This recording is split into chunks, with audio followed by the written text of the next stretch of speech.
Hey guys, welcome to Massive Iron Live. Sorry, I was trying to get my Instagram ready. How's it going, everybody? Live starts now. Welcome to Friday. Live starts now. I got to put that in the comments so I know when the thing starts. How's it going, everybody? Welcome to the first Friday of 2024. I hope your year is off to a good start. Mine is rolling. Got the new gym. We're rolling on track with the nutrition. I got to start doing the running next week. I'm going to be getting up earlier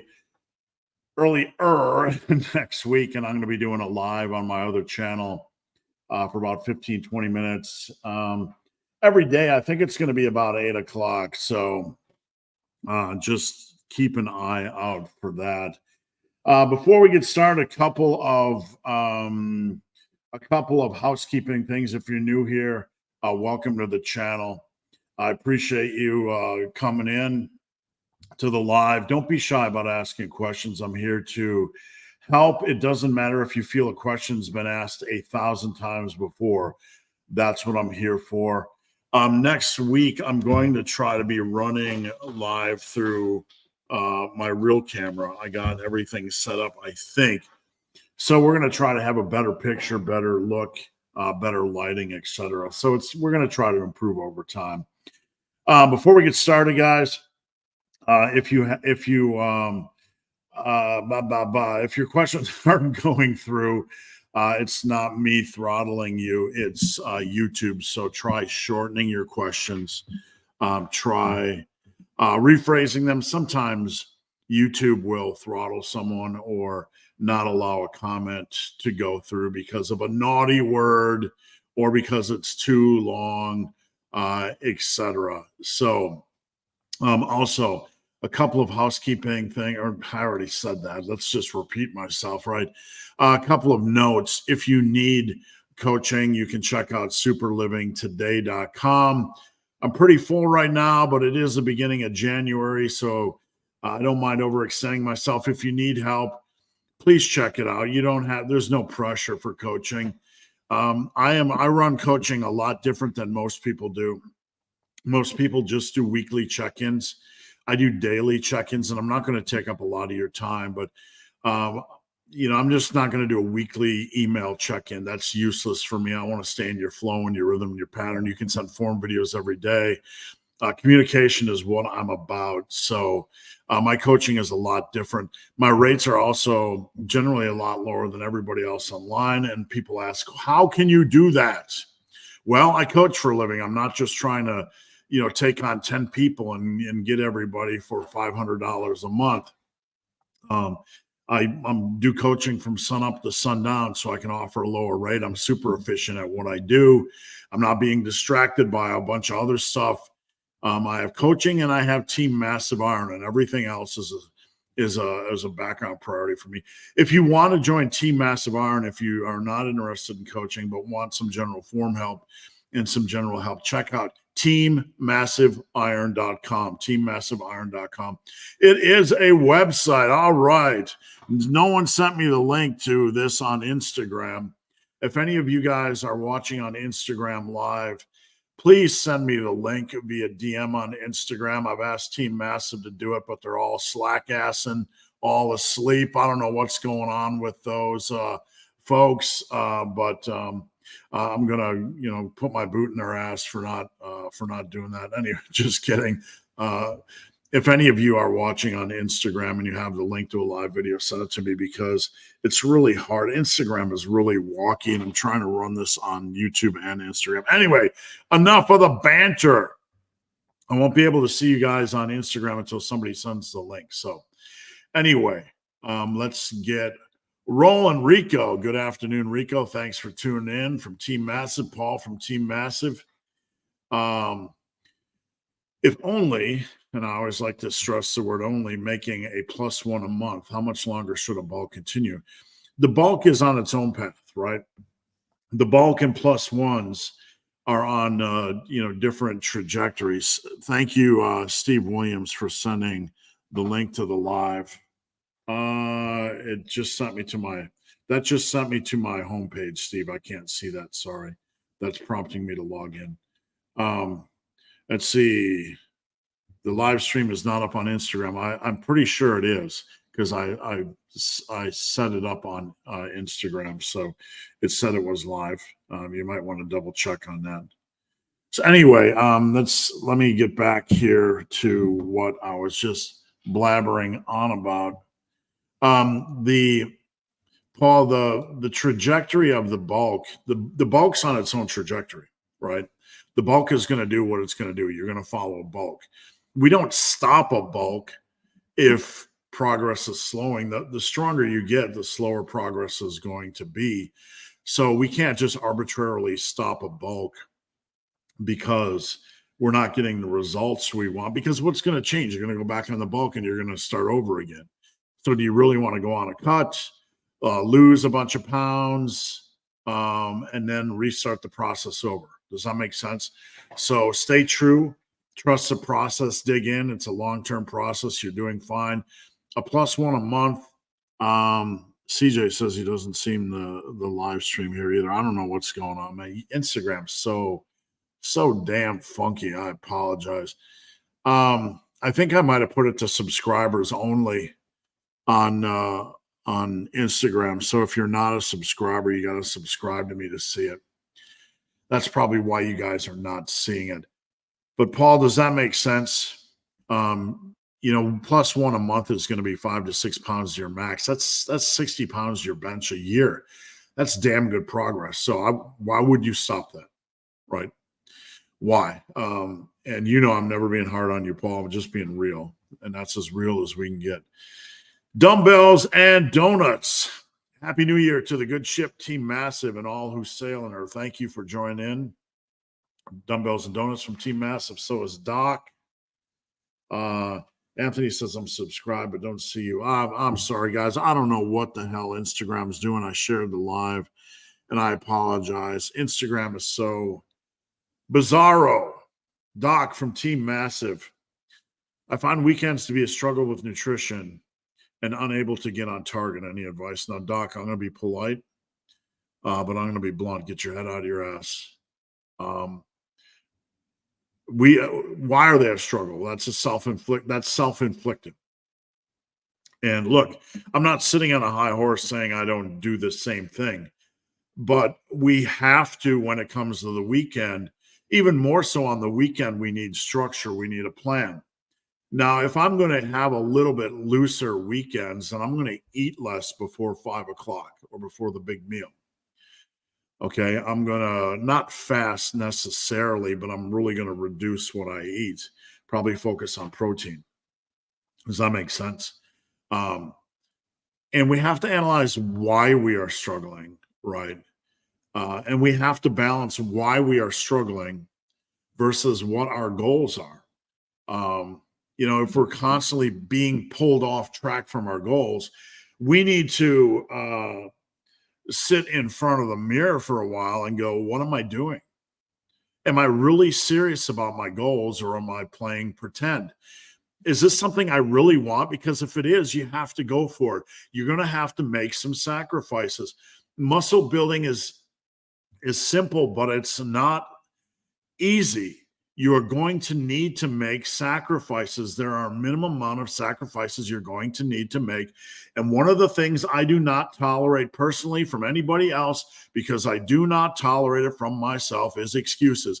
Either you want it or you don't want it. And that's up to you. And I'm not going to cry a tear. I'm not going to turn into a boo-boo baby if you don't want it. But if you want it and you keep derailing yourself from it, you don't want it.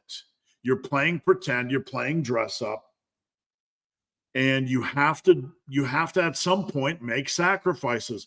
This is one of the big disconnects between people that want it, people that go after it, people that get it, and people that think they want it. They're unwilling to make the sacrifices it takes to go from point A to point B. You can't short circuit that. You can't shortcut that. You can't remove the sacrifices. There are sacrifices. You need to make the sacrifices. And if you aren't making the sacrifices, you don't fucking want it. Right? Not being hard on you, that's the reality. You have to wake up every day and go, do I really want this, or am I playing pretend? Because if I really want it, I'm going to have to make sacrifices. Those who want it find a way. Those that don't continue to put things in front of their path, right? The greatest painters, the greatest musicians, the greatest whatever, the greatest athletes. Michael Jordan's getting in there before the games, shooting whatever he's doing, 1,000 shots. Michael Jordan wants it. He's not making excuses why he can't get in there and knock out 100 free throws before every game, right? Because Michael Jordan wants it, and Michael Jordan is going in and doing it inherently because he wants it, right? We can't all be Michael Jordan, but that's kind of the whole mentality of 2024. We can't all be Michael Jordan. Go easy on us. Let's just find an easier path because we can't be part of that club. That's unrealistic. You know what? Everybody that's successful is a little bit unbalanced. At some point, they have to be a little bit unbalanced. And if you're outside the window looking at them, you consider them unbalanced, like they're very unbalanced. No shit, they're unbalanced because they're unbalanced in a positive way. That's building something. At some point, if you want something, you're going to have to be unbalanced. You're going to have to tell those friends that want you to go out and drink every weekend, go kick fucking rocks. You're going to have to say no. You're going to have to say no. You're going to have to learn to say no, no, no. I am going to do what I want to do. I am going to go on my path. And if it fucking offends you, go fuck off. No, no, no. This is my life. This is my path. This is my decision. This is where I am going. No. And look, we're not out to hurt people's feelings, but if you have a goal, then you need to stick on the path. No. Hey, I'm going out with friends. I hear this. So I'm going out with friends this weekend. How do I manage things? Well, I'm not trying to tell you to be antisocial, but number one, if you're constantly going out with friends that want you to eat like a pig or drink like a pig or whatever, maybe you need new friends, or maybe you need to say no. And if you say no, or if you set limits, or if you set boundaries, which is a healthy thing to do, it's a healthy thing to do to set limits and boundaries. And we don't have to do it in an arrogant, egotistical way. But if you set boundaries, right? If you set limits and somebody doesn't like it, they can royally fuck off. They can kick rocks. They're not your friend. They don't truly care about you in the way that you need somebody to care about you, and it's a borderline unhealthy relationship. They can move on with their life. Now, I know that's a long rant. I care about you guys. I care about you guys, and this is going to connect with some of you. The weekend is a struggle. It's a struggle for all of us. You are not special. You are not unique. We all struggle. One of the things, I don't go on social media and pretend I don't struggle. We all struggle. Any influencer or fitness personality or YouTube celery, right? That's a mocking word of a celebrity that pretends like everything's perfect and does the fake positivity and acts like they never struggle is either completely full of shit or they're so mechanical and OCD, like the 1% of 1%, that it's super easy for them. Struggling is part of the journey. You are not unique. You are not special. The only thing separating you from those that are getting it done is realizing they have the same struggles and I have hard decisions to make. What are you going to do about it? So you asked me how to deal with this. And I just told you. You need to gird up your big, juicy testicles, your big, red, hot cojones. And if you're a woman and don't have testicles, gird up your big, juicy ovaries. Gird up your big, flaming ovaries and get it fucking done. Amen. All right. There's a sermon for the day. What's the worst advice you've ever seen somebody give in respect of, wow, I saw this before I came on. And it's like, where do you begin, man? I see it every day. It's such a mountain. There's certain things currently that just the endless drumbeat of snake oil salesmen like Dr. John. I'm not going to say his name on here because he's such a loonbag. Jacqui. You know, the band guy, right? That has the book with the bands like the dude that looks like megaroided, in my opinion, just opinion, right? Super megaroided, selling a book about training with bands. Like, you don't need those dangerous barbells and dumbbells. You just need my magic band. Like, dude, literally, you are like transported like from the 1870s circus crowd selling snake oil to anybody that's willing to buy your overly priced band, in my opinion. Stuff like that, man. There's predatory supplements still out there that label themselves like fake roids, like Gainsaball, right? Like, how do these people sleep at night? Don't you just want to get together a posse of like 10,000 lifters and just locate them? And we're not going to incite violence or anything, but maybe have an intelligent conversation with them. Like, aren't you making your parents proud being a dickhead, right? But you know what? This is why we have to equip ourselves as lifters. This is why we have to not just spend the money, but we have to stop and think through our purchases, right? Our time investments. It's very important who you follow on YouTube Fitness. It's very important which influencers' advice you follow. It's very important which supplement companies you support. And you need to take your time and you need to vet them. And if you feel you made a mistake, you need to tighten your shot group, because there are a lot of predators out there. Bad advice. The Megaroid band guy really gets on my nerves.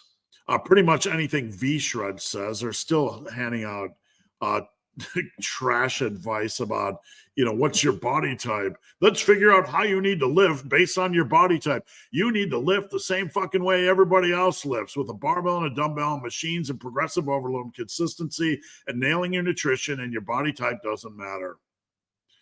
There's so much of it out there, man. There's just so much. And look, I could just make a channel off ranting on this stuff. But the biggest problem, I'm going to be honest with you, the biggest problem when you're critical of information is the lock steppers that follow these clowns. Even look, you get somebody that's even generally pretty well respected in the fitness industry, and all of a sudden they're pushing lengthen partials, right? Because it gives them the views of the day. Like, you can take somebody that's like in that 80% where you trust 80% of their advice, and then out of the blue, out of their ass, are like lengthen partials. Like, dude, there's like a couple trivial studies on lengthen partials that show that they might work for beginners, but that's about it. Rank newbies. And even then, a lengthened partial, why not just finish it out and do the whole rep? What's the downside, right? Are we analyzing things? Are we thinking through things, right? So we have the influencers that are generally 80% sharp, right? But then they'll come out with something really ridiculous. And you're like, why? Can't we just stick with the basics? Can't we just not go off the tracks? Can't we just not go crazy for a week? I mean, seriously. And then you have to decide, do I want to continue to follow this guy, or do I want to and then you can go on. And even though I might respect 90 to 95% of what this guy says, and I'm not attacking him, I am analyzing the topic, right? Because there's a difference between attacking a person and breaking down a topic, which is what intelligent, reasonable people do. They do not attack people unless they're Ryan Humiston, who probably deserves it, or V-Shred, who probably deserves it. Just kidding, maybe. Right. Anyway, you address an issue, and then the sycophants, the super fans of these people, will just come over and be like, you're just cloud chasing. He has 1 million followers and you only have 100,000. You're just trying to get views. Like, I don't know if you checked. This channel has got the same views for the last 12 years on every video, and I'm okay with that, because I love each and every one of you, and we're on the right and true path. We're going to stay on the right and true path. But anyway, that's one of the problems with being critical of information in this day and age, is the 2% or 3% of lockstep weirdo followers who will take you analyzing something and take it as an attack on their boy, right? Right. And then you're like, did you even watch the video? Like, how do you function in life? Do you just like, are you completely reactionary? Are there any rational moments for you? All right, let's move on. I'm really smoking right out of the gate here. Have you tried 20 grams of omega-3 to reduce? No. I'm familiar with, I'm semi-familiar with it. It's been such a long time since I looked at it. Um, I have not personally. I supplement with some fish oil gummies and stuff like that, but that's my limit. The way I tend to work on inflammation is by reduce. I just try to reduce junk carbs. The things that give me inflammation are the same things that are, uh, pretty evil generally. White sugar, white flour. Eating a lot of deep fried foods, overeating. Sodium, salt is a good thing as an electrolyte, but overeating it in junk food or all the ingredients in highly palatable foods and stuff like that. That's what gives me inflammation. You can also get exercise induced inflammation, which can be very common. There's not, I get it. Sometimes after a long run, I can step on the scale and be 2 to 3 pounds heavier than I was the day before, even though I just had a long run and a minimum calorie intake. But generally, I know if I have my food reasonable, then temporary inflammation is fleeting. If I have some kind of recurring inflammation, which I did have with a knee injury, I tend to treat it, basically with ibuprofen in patients. That's just me being stubborn. I think with diet, I get in plenty of all my nutrients, so I'm pretty happy there. Stein, what's going on, Stein? HB, hey, Big Hairy Ugly Dude, thanks for the full day of eating video. You ready? I'm glad you guys watched it. I don't think I've ever done that before, and I think I probably told myself at one point I would never do it, but I just thought I would do it for fun. I showed it to a friend who was trying to overcomplicate diet as part of his New Year's resolution. The thing is, like, I didn't go into that going, let's see how many, plant-based and animal-based food choices I get in a day on a cut. I really don't think that way. I just try to eat what I like to eat and get in some fruits and veggies because nutrients, meat's great for nutrients, obviously, but wanting a little bit of fiber, a little bit of, broader nutrient profile. And quite honestly, when I was looking at the end of it, I realized, wow, I got in more plant-based choices and even animal-based choices than I thought I would in a day. On a 2,000 calorie cut, I got in Greek yogurt, I got in venison, I got in beef, I got in bison, I got in chicken. What am I missing? So at least 5 animal-based choices. And for plant-based, I got in rice, I got in potatoes, um, watermelon, grapes, jalapenos, tomatoes, just keep going, asparagus, all that kind of stuff. So it's not complicated. It really isn't. And it doesn't taste like crap. Last night I had eggs with rice, diced green pepper, diced tomato, diced jalapeno, and a lot of hot sauce on top. And you know what? I love the way that tastes. It tastes great. Man, low calorie hot sauce.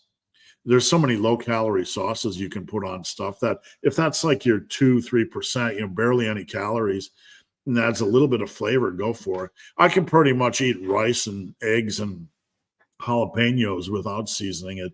It tastes good to me, but I think we're so used to highly palatable foods, eating the Doritos and eating the super pizzas, and yeah, I love pizza as much as anybody else, and I love the purple bag of Doritos as much as I just love purple stuff. Purple bag of Doritos, purple monster, give me all the purple, right? I love that stuff as much as anybody, but at some point we need to stop being kids, right? A kid is, I want, go get, I want, go get, can't get, throw a tantrum, can't get, throw a tantrum, right? At some point, you need to hold your own self accountable and say, I'm being a spoiled little shit, right? This stuff is not good for me. And look, Go out the way you want to go out, guns blazing, man. If you want Doritos every day, if you want Grubhub every day, if you want alcohol every day, go do your thing. You go be you, right? I'll take up the burden. We'll take up the burden.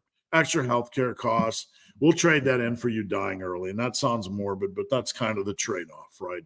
Where you paying more for healthcare while you're here, but then you're going to croak 20 years, 15 years early. You're going to drop dead of a heart attack. You're going to get cancer. That's the reality. We're not being cruel. That's the reality. We're all grown-ups here. You can you can swallow the reality pill, right? But look, if that's the way you want to go out like that. One of the weirdest things I see in life is people that spend their whole entire adult life, I'm going to diet, I'm going to diet, I'm going to diet, I'm going to diet. And then they go roller coaster, roller coaster, roller coaster, roller coaster.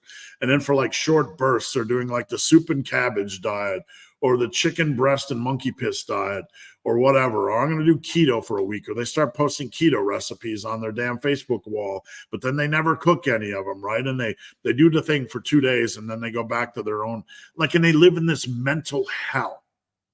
And honestly, if you're in this mental hell, and I'm no psychologist, I'm no counselor, I'm no life coach, but look, if you're in this constant hell, this roller coaster, where you're like, I'm gonna die, like your brain's always saying, like you're in this constant struggle between eating pizza, want to die, eating pizza, want to die, and that's your whole adult life. I can't think of anything that sounds more like hell. Might as well just sell out, set that diet. So you might as well just say, look, I'm going to give up trying to look good. I'm going to give up trying to exercise. I'm just going to sit on the couch and enjoy all the Netflix and all the Doritos. And I'm going to do so and not even worry about it. You know what? I respect that person as long as they're not eating themselves to death, a little bit overweight, a little bit. I respect that person because they've gone their path and they're going out on their own terms more than I respect the people that do the roller coasters. At some point, you got to get off the roller coaster because it's a free ride and it'll last forever and it's never ending. You're in control. Food is controlling you. You need help. You need a coach. Maybe you just need a gym membership. Go out and do something. Find some activity you enjoy. It doesn't have to be treadmill cardio. Go do body pump. Go do Zumba. Go do hiking. Go join a swingers club and get in extra sex. I don't know, whatever your thing is. At least you're getting in more activity, right? All right. Joe B, how's it going, Joe? Great hat. Is it okay to train a body part if it's still somewhat sore? Yeah. Just be smart. Some of the soreness can be the fascia or connective tissue. We don't know to what degree, but there's a good chance that more of it can be fascia connective tissue. So warm up, get the body moving, and always be cognizant, aware of, we don't want to put ourselves in harm's way. So if you have to stop a set short or you have to lighten the load a little bit, that's fine. We need to acclimate, right? We're not machines. We need to be safe, but we also need to push as safe and as hard as we can. What are top 3 traits you see in successful clients? I just made a rant video about this, and it's going to come out on Monday. And I was just discussing it with Team Massive a little bit. And it is a rant video about being passionate. And you can't, this goes back to what I was just talking about. You can't fake passion, right? You can try to force it. I know I should eat better. I know I should exercise, but I don't really, I think I should because I think I should, right? But I don't. But I can't stick with anything. And we're not going into the rant again, about that, but successful people simply like it. They're passionate about it. It's not about the supplements and it's not about the knee wrap. All these things are okay, right? It's not about what YouTube channels you follow. It's not about which cult you're in or which clique you're in or which tribe you're in. Am I in the full body tribe or in the bro split tribe? I'm in the creatine tribe or I'm in the pre-workout tribe or I'm in all the things. I got all the things. You ever see someone that when they want to do a hobby, they go out and buy all the stuff? Right? I had this happen a couple times with a friend. Wants to go hiking with me. Like, cool. Knows I'm an avid hiker. Dude shows up in his truck with like literally a $500 mega backpack that's got all these compartments and things and features and secret stuff, like for survival. And like, dude, we're just going on a hike around a lake. And he shows up and he's like, these boots cost $279 and they're waterproof and they can survive a nuclear blast. And if you get shit on them, it just slops right off.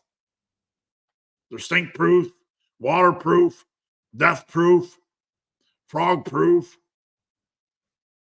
And he goes, what kind of boots do you have?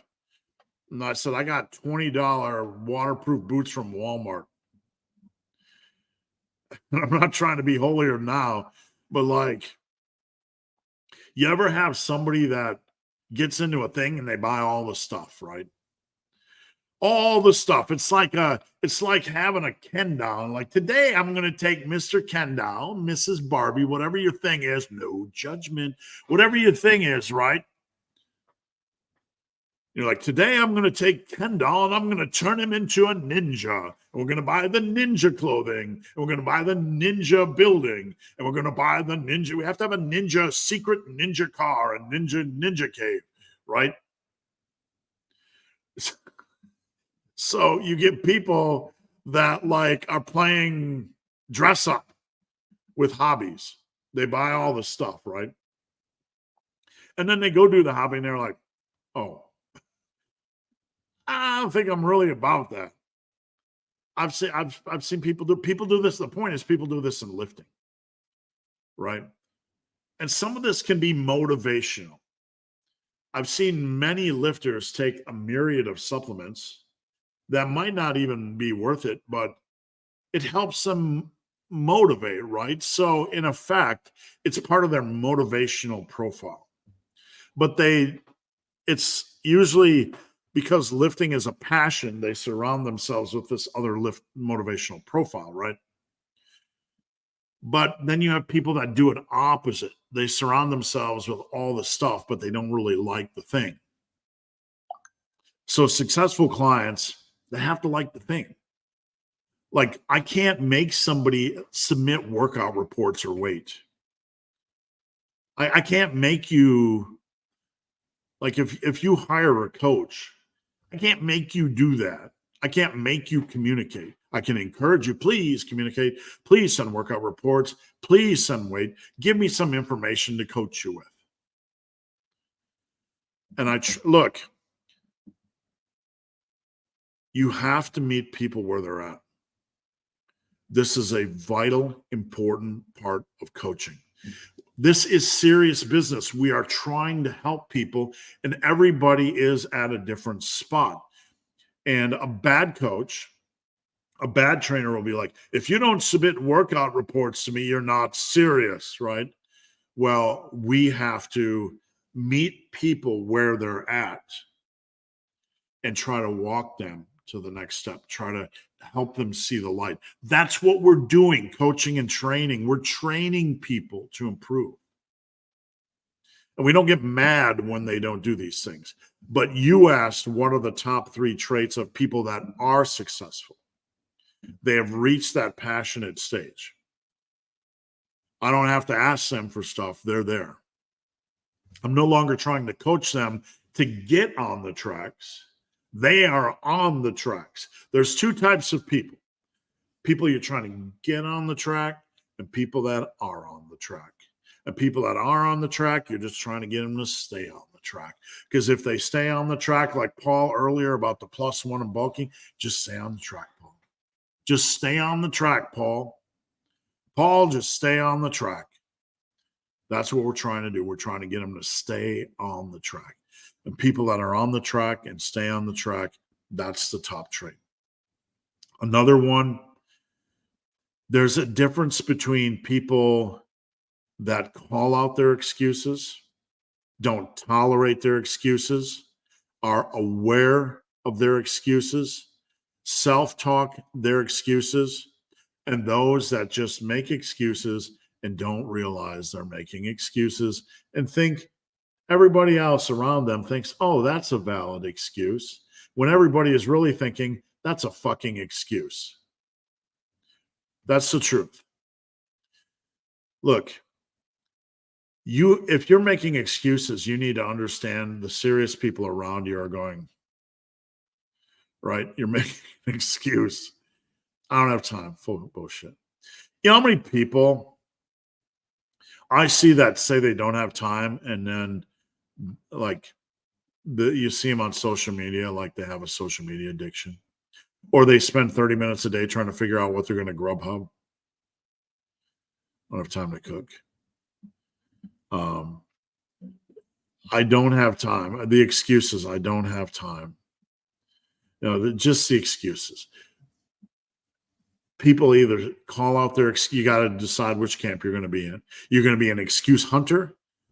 You're going to, when you find yourself making an excuse, you have to have that awareness. You're like, that's an excuse. That's step one of fixing it. If you go about your life, go, oh, what a week. Oh, it was a horrible week. Oh, the stress. I don't have time. You think you're special. You think you're different from everybody else. You are some spoil rotten little turd that thinks you're special, you're different, you're the only one with struggles, you're the only one with stress, you're the only one without time. I'll tell you what. You need to hear this. You are not special, you are not unique, and everybody else has the same fucking struggles. The difference between them and the difference between you is they do not tolerate their own shit. They are listening, and they are self-monitoring, and they have the ability to say, hey, I just made an excuse. Now, do you always fix the excuse? No, we're not perfect. But having an awareness of your own excuses is a part of the process. And look, again, we're not trying to sit on some high holy mountain, but you ask the top traits of successful people. They're passionate. They're on the tracks. They don't make excuses. And I think the final trait would be a common issue is consistency. You don't know how many times on Team Massive or when I had forums on Muscle and Brawn, people would go hard, 3-4 months, and then you wouldn't see them for a while. And then you come back and be like, oh, I had a rough 2 months, right? Lost my favorite shoe. 3 days later, I found it in the doghouse all chewed up.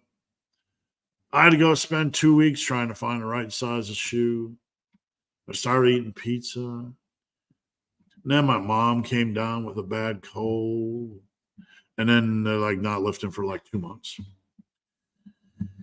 There are a lot of people that do this hard 3 or 4 months, away from the gym a month, 2 months. They come back hard 3 or 4 months. The successful people find ways to continue to keep the train moving. I had a client that tore their ACL, something, I forget, just yesterday. And I asked them, do you want to take this time to turn it into an upper body specialty period for the next 6 months? That's up to them. But the point here is that we have to do what we can. We need to have a minimum sustainability level. When life gets rough or life It's hard. I tell people all the time, if you're having a bad week, reduce sets to 2 per exercise, reduce workouts to 2. Just try to get in an hour of training in the week. Try to keep the train moving. Try not to go backwards. And the third trait is a successful person doesn't have all these periods where they are away from things. Does that make sense? Have you ever had a client had to drop a client because their behaviors or attitude didn't reconcile with your own? I have, in all my years of coaching, I've only dropped 3 clients. I have a rule, and this is not me being bitter, but I do not coach you using another coach's program. So twice in all my years of coaching, and I can literally say thousands of people now, because I think that's accurate. If someone comes to me and says, I made a program on Renaissance Periodizations app and I want to follow it,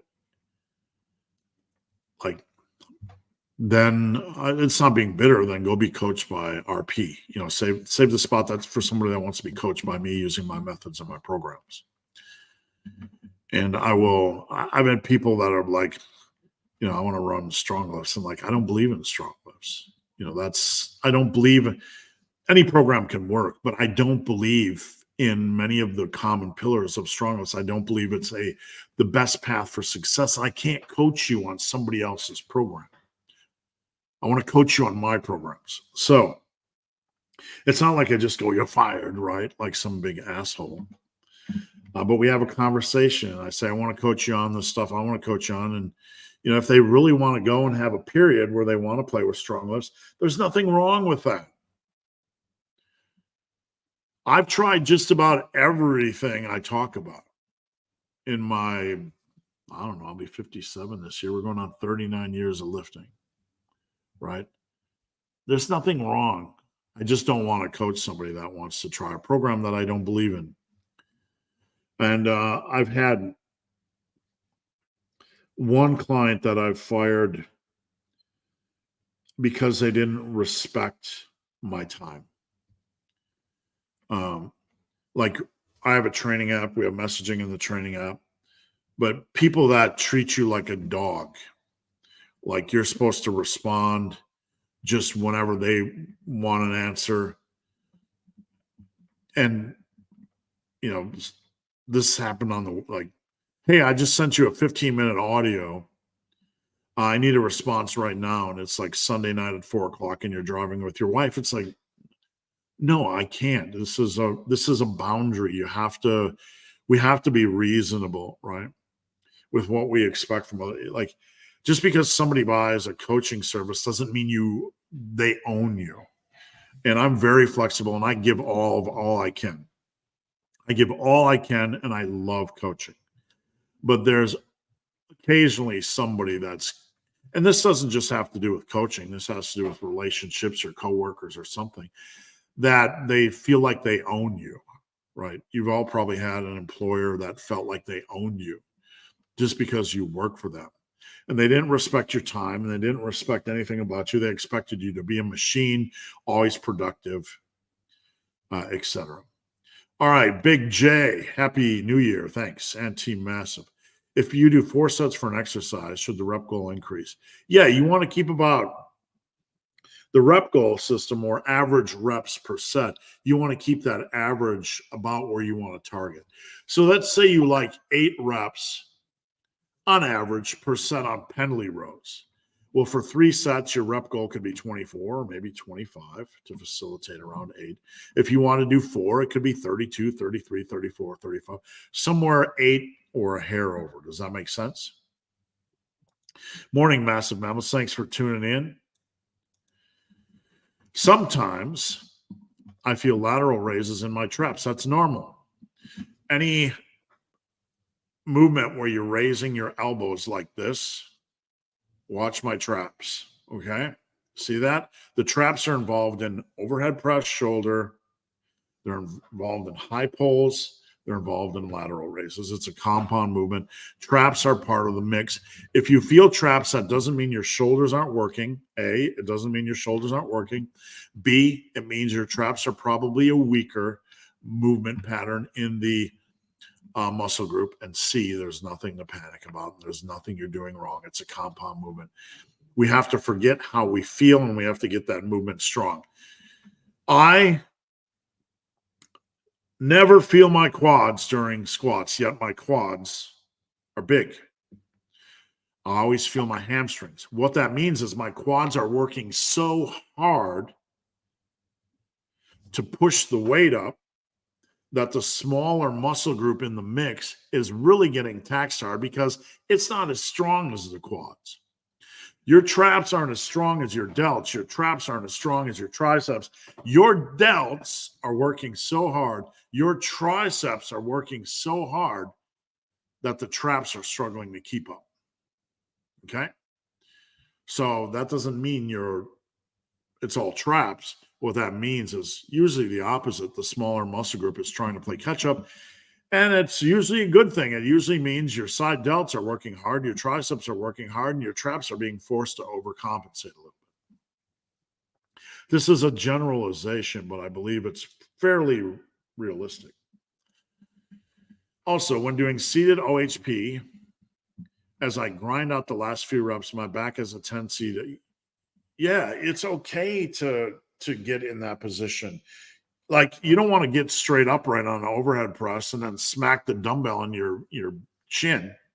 You want to lean back. And if you have to what you're doing is you're seeking your body is naturally trying to seek a more maximal leverage position, a more maximal base for you to press off of. That's a positive thing.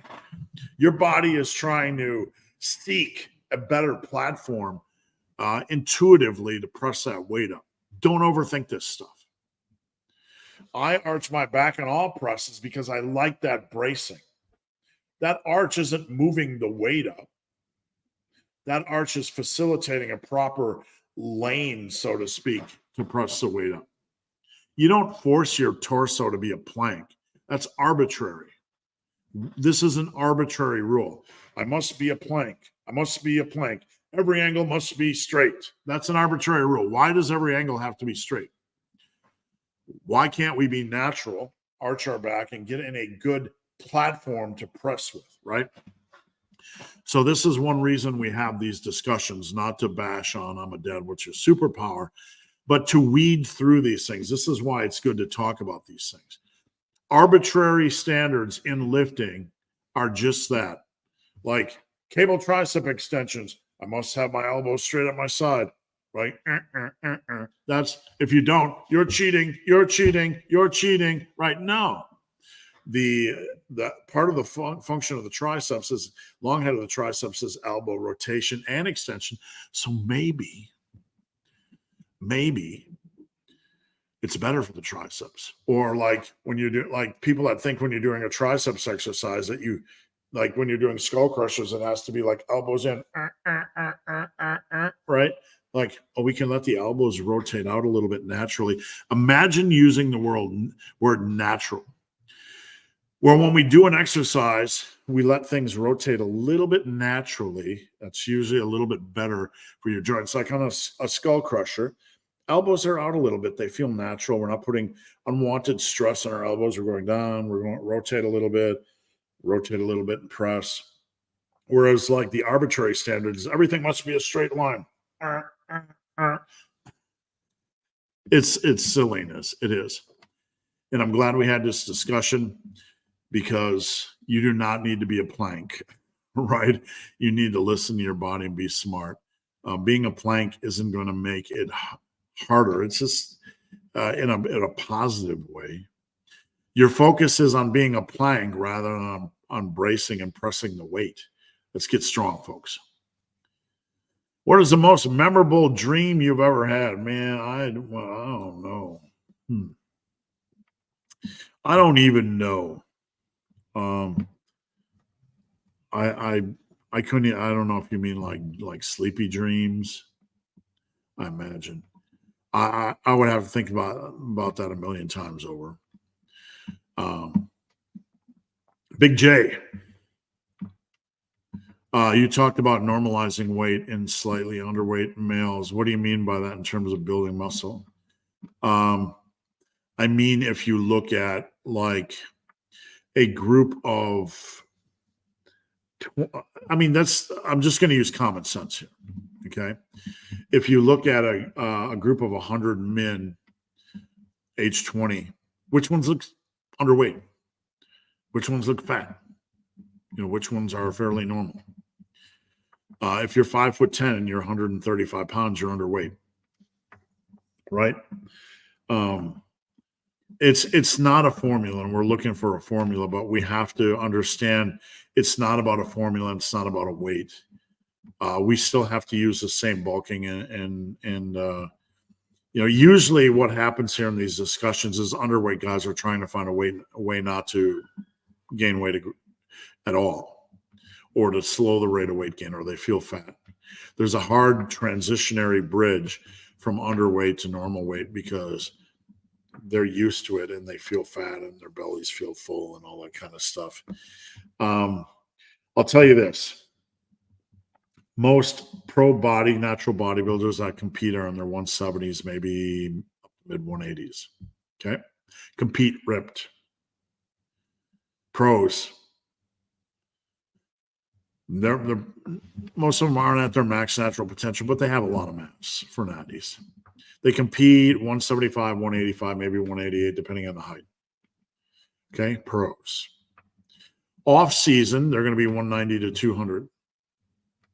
So what we need to do is compare ourselves to these pros if we're really about max mass and try to be smart about our bulks and cuts to bring that up. Does that make sense? We don't change the bulking and cutting rule, but an underweight individual has more room to do a longer bulk as long as it's controlled. Does that make sense? Big JJ, big hairy ugly dude, I'm working too hard by pushing all bench sets from that. No. Bench is a more forgiving exercise. So you can typically get away with pushing all your sets to the limit. The only way it's too much is if you're starting to feel beat up in your shoulders or your elbows or wrists. Then we want to pull back to one set. Okay. Does that make sense? There are certain exercises that punish you, train to failure, and there are certain exercises that don't. Bench is one that typically doesn't. All right, let me get a drink here, guys.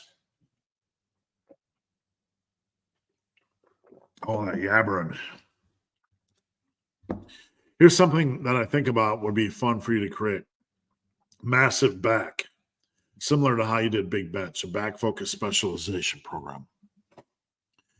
If one of you guys would DM me, I have a list of programs that I'm working on. Massive squats will eventually be out.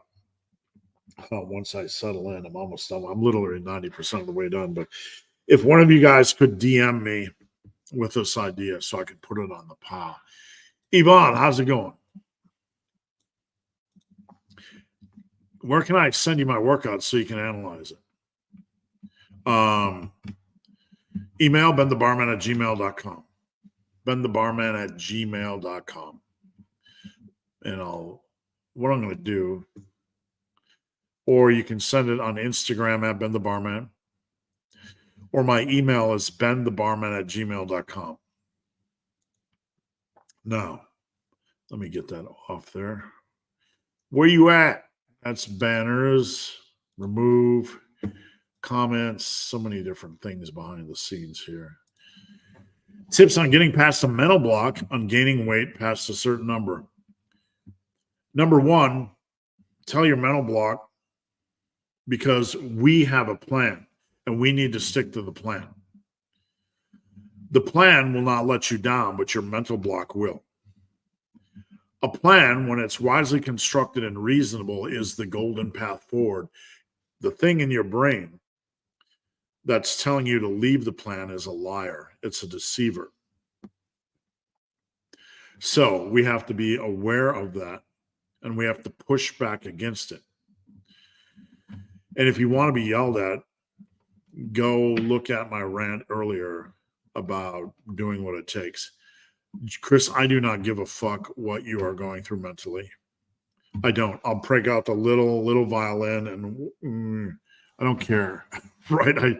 I literally don't care. We all go through it. I don't want to do things either. Like at the end of the day, when I'm zapped, I don't want to cook dinner. I don't want to brush my tooth. I just want to go pass out and snore. I don't want to shower. We have to fight back, Chris. We have to fight back. I don't like seeing, I don't care. That's a mental thing. 189. I said it just moments ago. Most pro natural bodybuilders compete 175 to maybe 188, depending on their height. They're at ripped percentage. I do not care what you're afraid of. You should not care. Stop stepping on the fucking scale. Well, we want you to bulk properly. But Chris, I don't know your history. I can't remember anyone's history. But your biggest enemy is not doing controlled bulks and cuts. It's not a number on a scale. I like doing Bulgarians with one hand bracing. I do. You can also, like a Hatfield squat, is that what it's called? Where you can put the thing on your back, the safety squat bar, and hold the rack, and you can do a Bulgarian. I like bracing. So there is a way to do both, but I prefer to be braced. I don't like instability. Got sick in the middle of a cut. Continue to cut. I mean, that's the best time to get sick. Unless you want to be a boo-boo baby and go, I got sick, I need a pizza. Right?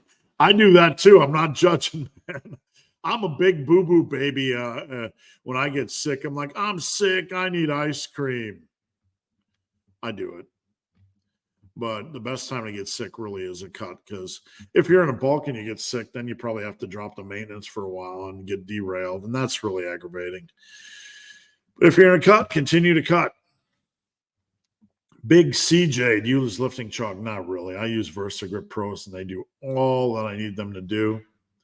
Some clients, some folks struggle with sweatiness even when using VersaGrip. So, putting a little chalky walkie on there probably wouldn't hurt as well. Shelly from Team Massive, thank you for tuning in. Barbell Beauty from Team Massive, thank you for tuning in. We got a pretty growing, I'm happy to say growing female contingent at Team Massive, and all wonderful people. Tanya, Barbell Beauty, Shelly,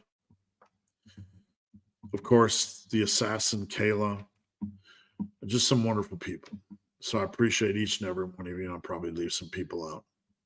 Oh, let's not forget Patty Pereira. Can't make it to this one, but we'll watch later. You the man. Thanks for your support. Happy Friday. Thanks. All right. Now I get to pick a winner. We're an hour in. I'm going to get a pick a winner chicken dinner. I'm going to give you your choice. T-shirt, hoodie, and if I can ship you, I'm not sure where you're located. Maybe away or creatine or Team Massive membership. So hit me up on Instagram at Ben the Barman, or email me benthebarman@gmail.com. Thank you guys. We're up to 75. We're going strong right now. I want you guys to know that every question I get on Instagram, every question I get on Team, I answer every one. So if you need help in any way, just reach out. Literally, just reach out and I'll answer your question. I've done this for 15 years now. I answer every question, always will. I don't win awards for doing it. I don't seek attention for doing it. I'm here to help. Eric, greetings from Germany. Thank you, sir. Thanks, Steve. You share your knowledge with us again and the opportunity to ask questions. I appreciate your support. Chris, where can we find your power rack? I no longer sell them, my friend. I invested about $20,000 as a startup. I have some here in my home gym. I have some in my garage left, about 10 racks. I'm going to be selling those, but just trying to get rid of them to offload things. but I no longer sell them. I made the mistake of getting involved into the industry right after it was saturated post COVID. And I also went through an extreme amount of shipping costs that really prevented me from stocking more. It's just kind of the sad reality. And KS, thank you for the donation. Appreciate it. I want to thank you. I have diabetes. After listening to you, I've started weight training. That's wonderful. Just stay on the true path. Avoid the sugar, the flour, the processed food as much as you can. Keep that movement up. Don't pressure yourself to be perfect, but hold yourself to high standards and just keep what you're doing. And please let me know how things are going. What makes a guy a creep at the gym? This is a good question. Situations I talk about with my wife. Does bad look mean creep? Good looks is flirting? I'll tell you what, I keep a rule at the gym, and obviously I'm married, so this might sound silly. I don't talk to a woman. I don't look at a woman. I keep my head down. I don't even look. I don't talk to a man. I don't look at a man, right? I don't look at nothing. I'm there to lift. And hey, I'm not going to tell you guys not to socialize. You've been in the gym for a while. You know Joe Schmo. Talk to them, whatever. Strangers, though, eyes down, head forward, lift weights. You in the logbook, you in the tracking app. Headphones on, get to work. We're not there to do anything. Look, I've had some weird things happen in the gym. And I'm like, could you not? I was in an empty gym, and I told my wife this story recently. Empty gym, weird time. No one was there, like Thursday at 6. I'm sitting in a rack, and this is kind of a rig situation where we have squat, squat, squat, squat. And it's in a rig, right? And in front of it's this big green area, big open green area where there's no dumbbells or barbells. I'm in an empty gym. I'm doing seated pin presses. Okay. A woman walks in, and I told my wife this story. It's just a reality. She had a big old butt, right? Big old butt. She sets up 10 feet in front of me and starts to do snatches and overhead squats. So every time she do an overhead squat, her butt's facing me, like it's like literally like 10 feet in front of me, her butt. And it's not a butt you really want to look at.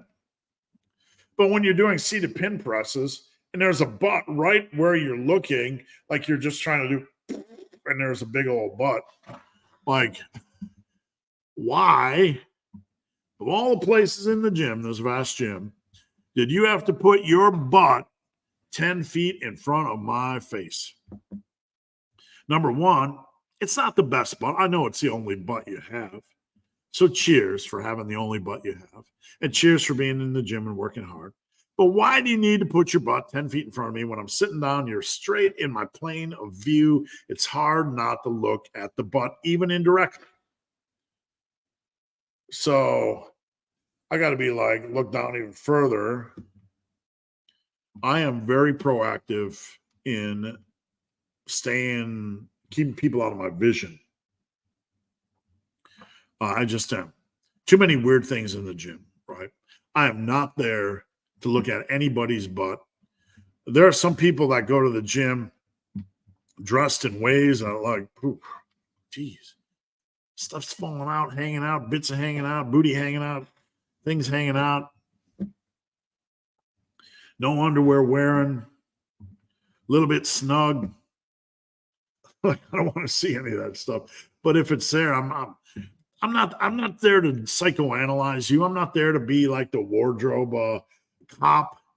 I don't care. I'm there to lift, right? So if you're like doing the secret pee-pee, peeking, whatever, get over it, man. Get back to lifting. I'm not saying you are, Nicholas, but that's my thoughts. Currently doing an AB body part split, hitting muscle groups every 5 days, but individual exercises every 10 days.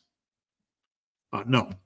The only thing I don't want to do every 10 days is squats. I like to be mentally connected with squats, and I don't like to connective tissue to decondition it all on squats. So I continue to do squats every week. That's really the only exercise in this mix that I want you to do every week. Big Sam, have you ever had a numb, weak, tingling sensation in your legs after a hard set? I've had it all. I mean, directly, indirectly. I mean, if it's recurring, weak, yeah, of course. Tingling, maybe you kind of tweak something in your back a little bit, or had something go numb, or cut off circulation in some weird way with inflammation. Well, it can happen. Like, I get a lot of questions about small, minor, weird things during a workout. Number one, it happens. Number two, it happens. Number three, we can't be dismissive about it. We have to watch for it and see if it's recurring. And if it's recurring, then it's something we need to address. But if not, it's just part of going to war. We have to assess it and be smart about it. Just finished a hard workout, and within 5 minutes, it's massive time. Thanks for tuning in. Steve, can I eat some carbs before doing them? Right before? I mean, if you're doing exercise, the blood is going to be in your muscles.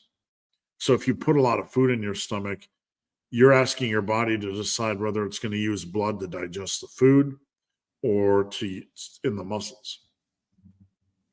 Usually, from what I've experienced in trail running, the body's going to default to the urgent thing, which is the muscles, the physical activity. You generally don't want to eat right before. If you are going to eat something right before because you feel dead, it should be about a couple hundred calories of fast digesting carbs.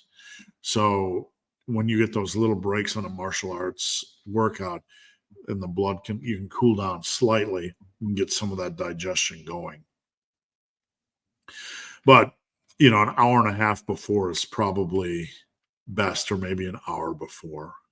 And I understand you have type 2, but I don't know that I fully understand the question. Just don't do it right before. Make sure you do it like an hour and a half before, and you're not bloated or full going in.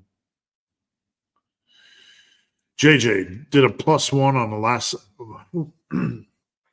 I'm going through puberty. Did a +1 on the last set of one-arm dumbbell shoulder press for one side.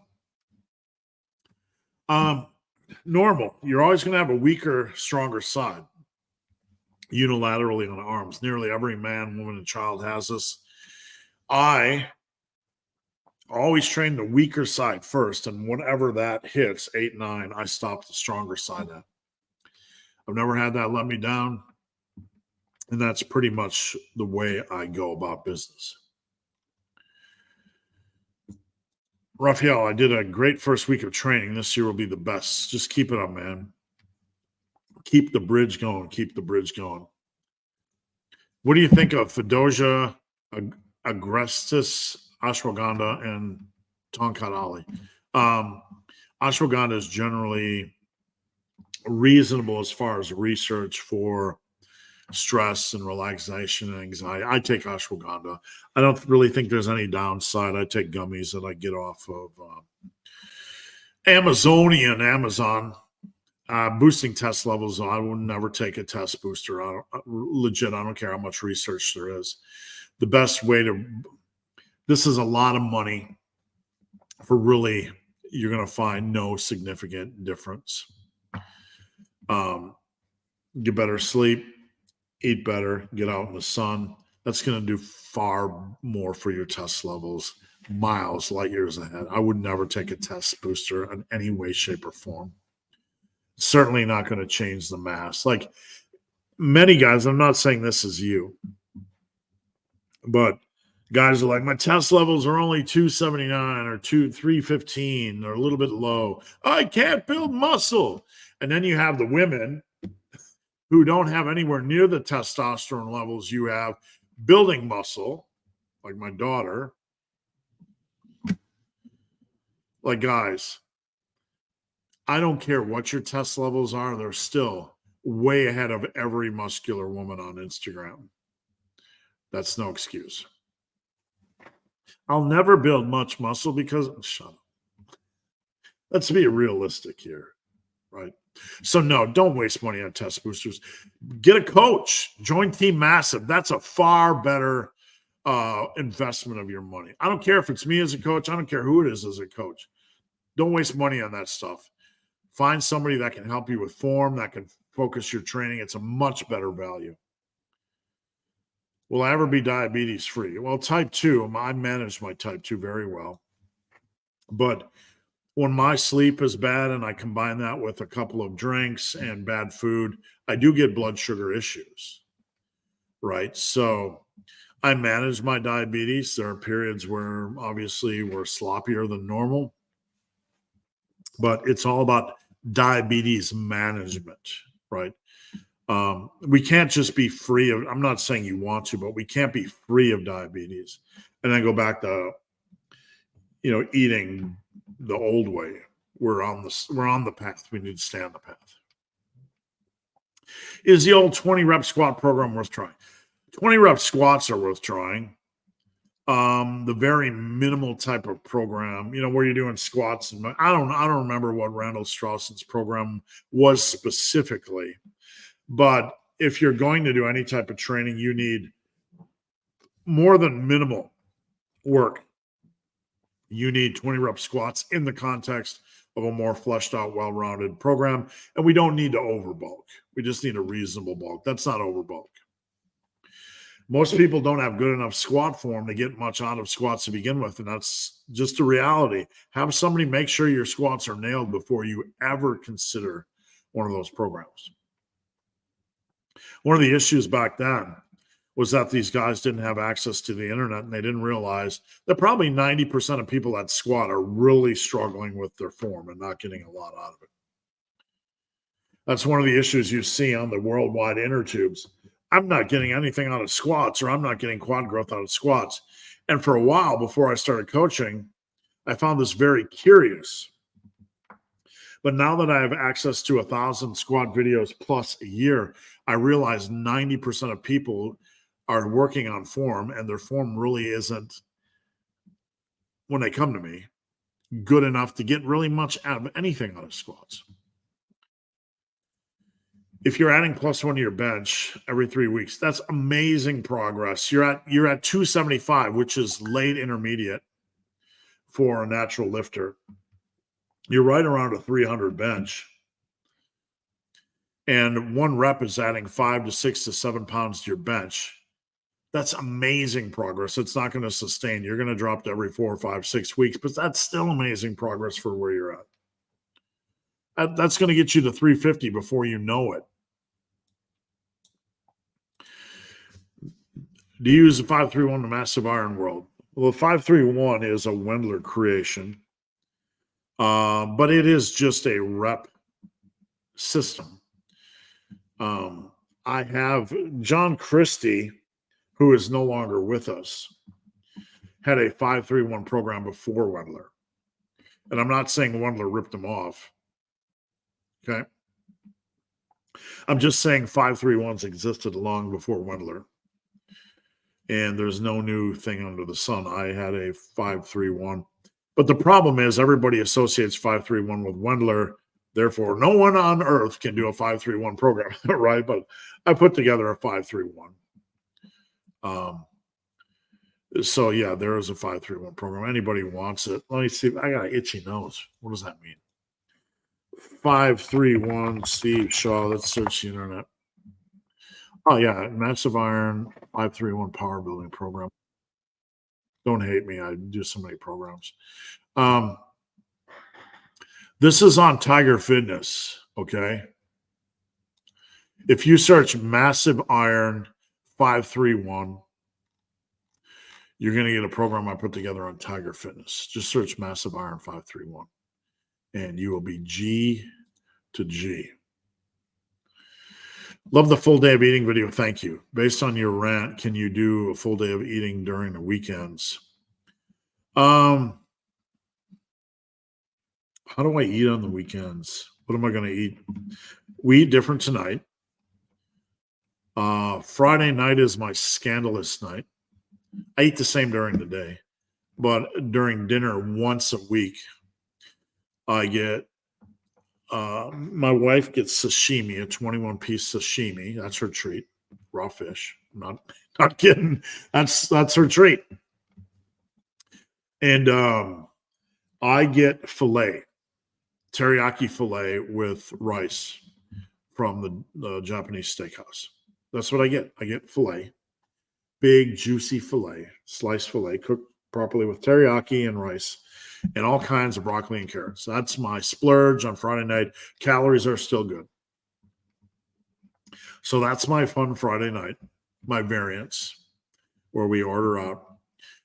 Saturday tends to be wingies. So, or pizza. So we do have more of a free meal, but I don't go crazy. I order like 8 wings. And that's all I eat for dinner. Really, that's all I eat. 8 wings. That's my dinner. If I do pizza, I get a small with lots of meat. But usually during the day on the weekends, I actually eat less during the day. I'll get up on a Saturday and I'll do team massive stuff and I'll do client workouts. And then my wife gets home from Zumba at like 1:00. So I will have like a protein bar Saturday morning, and that's it till like 1:00. We'll go out shopping because I like it, because my wife likes it. Right. And then maybe we'll stop and I'll get beef jerky.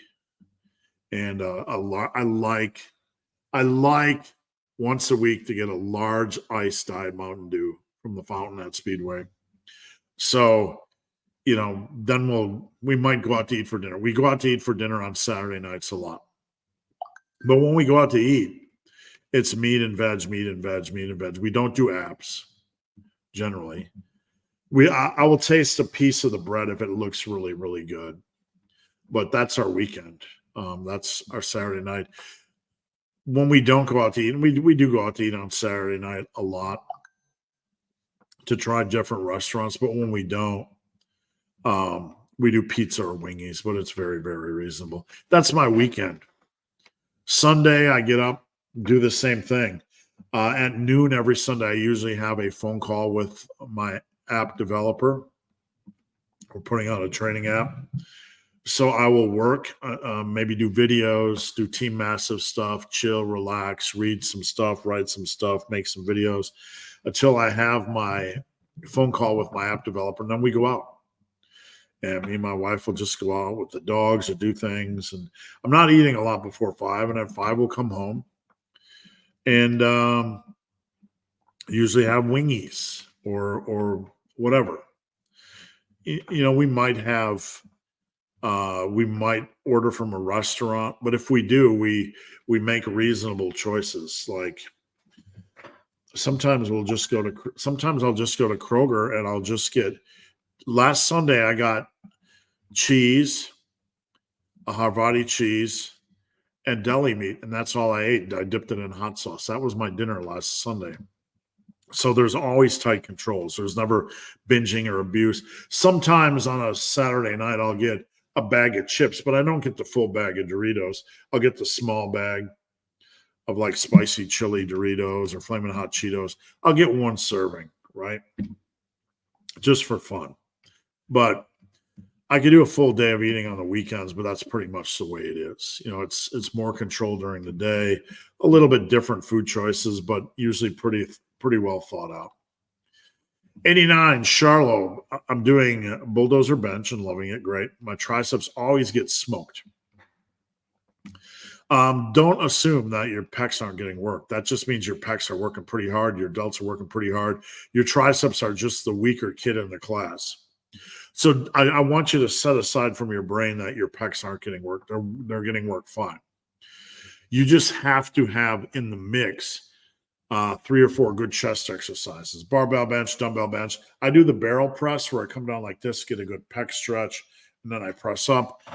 You can do pec deck, cable crossover, dumbbell fly, rest pause superset, something at the home gym to really hit chest at the end.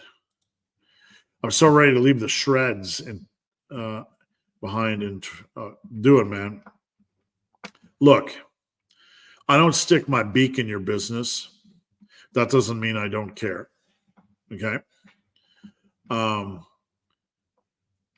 If I were God of your life, I don't care about your excuses. I don't care about my excuses. I don't care about your excuses. There's right and there's wrong, and fucking do it. Okay? Either you're doing it or you're not doing it. And really, that's what it comes down to. Right? Look, I just went through a whole year of transition. I came off a year where I had COVID, and then I hurt my fucking knee for 8 months, and I had COVID for 3 months, and then couldn't fucking breathe 2 months after COVID. And then after that, we decided to sell our house and move in a transitory house and build a house. And it's like the last year and a half has been like, right? And I get it. I get it. There are periods in life like that where we're just barely holding it together. But when you get a ray of sunshine, it is time to attack. When things align and all the stress is gone, and there's clear sailing ahead, you better fucking sail. Right? That is time to sail. If in life we waste those opportunities when it is time to sail and we do not sail, we're just inviting the next storm to kick our ass. Any of us go through life and we think a storm's not going to come. We're fools. People ask me, what do I do during a storm? You weather the storm. That's the way the saying goes. That's the way life goes. But when you get a clear day, you better take advantage of it. In farming, where I come from in Wisconsin, and this, you might have heard this saying, make hay while the sun's still shining. That means you got a clear day, you better fucking get after it. Make hay while the sun's still shining. Before it gets dark, before the seasons change, before the night sets in. You got clear sailing. It is time to get after it, my friend. And I do not give a fuck about any excuse, any reason, anything. It's simple as adding 200, 300, 400 more calories and get it fucking done. Get it done. Eat a protein bar, eat ice cream. I don't care. I do not care what you shove in your pie hole. Get it done. That's the target. Do the target. Either you're doing the target or you're playing. Watch my video on Monday because I have a pretty solid rant. I'm going to put part of the rant up on Instagram today. Justice League of America. Best advice you have for a lifter who's gone from beginner. There's no plateaus. We don't hit plateaus unless we stop eating. Your progress is slowed, and that's normal. That's not a plateau. Number one, my best advice is set aside that stupid word plateau. And I'm not calling you stupid. That's a stupid word. Training takes off like a rocket, and then it enters the sailing zone. In the sailing zone, progress will slow. You can't sustain acceleration. Acceleration goes like this. Okay, it goes, and it levels off, right? The closer it gets to the horizon. That's normal. There's nothing wrong. You're not doing anything wrong. You need to continue with your bulks, continue pushing for progress, and forget the word plateau because you are not plateauing. You're slowing, and that's natural, and there's nothing wrong. You can't get to a 225 bench and think you're going to hit a PR every week. That's 20 pounds of your bench every month. No one's going to add 240 pounds to their bench in a year when your bench is already 225, unless you're the one freakazoid out there that can do it. Anthony, can't do pull-ups. Welcome to the club. So that's pretty normal. I have longer arms, and pull-ups are really aggravating for me. I can't do a lot of them. Never have been able to do a lot of them. Uh, so you have a barbell and you have dumbbells. So here are the exercises you can do. You can get creative and set up a landmine station. Put the end of a barbell under a dumbbell in the corner. Do something. You can do single arm Meadows rows. You can do barbell or pendley rows. You can do Yates rows. You can do dumbbell rows. You can do meadow rows. You can do lat focus rows. You can do chest supported rows. You can do seal rows. We have all kinds of exercise selections. You can do inverted rows. I did inverted rows here last night. If you can't do pull-ups, you can still do inverted rows. The back, when you have only barbells and dumbbells, you can thrash your back. You can do deadlifts as well. So if I were going to do 4, I would do a pendley row. Then I would do a dumbbell row or a seated dumbbell row or a Meadows row. So pendley and one of those rows. I'll probably throw inverted row in the mix. And then I would do a pet exercise, whatever you wanted, whatever you're not doing. Seal, chest supported, lat focused dumbbell row. Someone I know has a foot injury. How do you know my mom? Bad joke. You can't put any weight on it. What cardio exercise would you recommend until it heals? Well, if you have a foot injury, it doesn't sound like they can walk. They need to get in activity. There are things you can do. I don't know if they can do kettlebell swings. I don't know if they can do like catch and press, like some kind of a circuit where the heart rate stays elevated. I don't know if with their foot they can do body weight squats. I would try to find 5 exercises they can do in a circuit to keep the heart rate elevated, even if it's in a chair.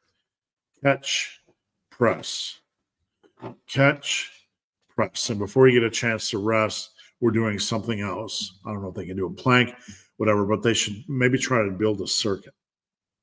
That makes sense. I'm tired of progressive overload. Why not use conservative overload? Oh, we had to go political. We just had to go political. How about wig overload? How about Tory overload? How about Steel Rat goes to gym? Do you have anything that feels good and works for you in the gym but goes against common science or bro science?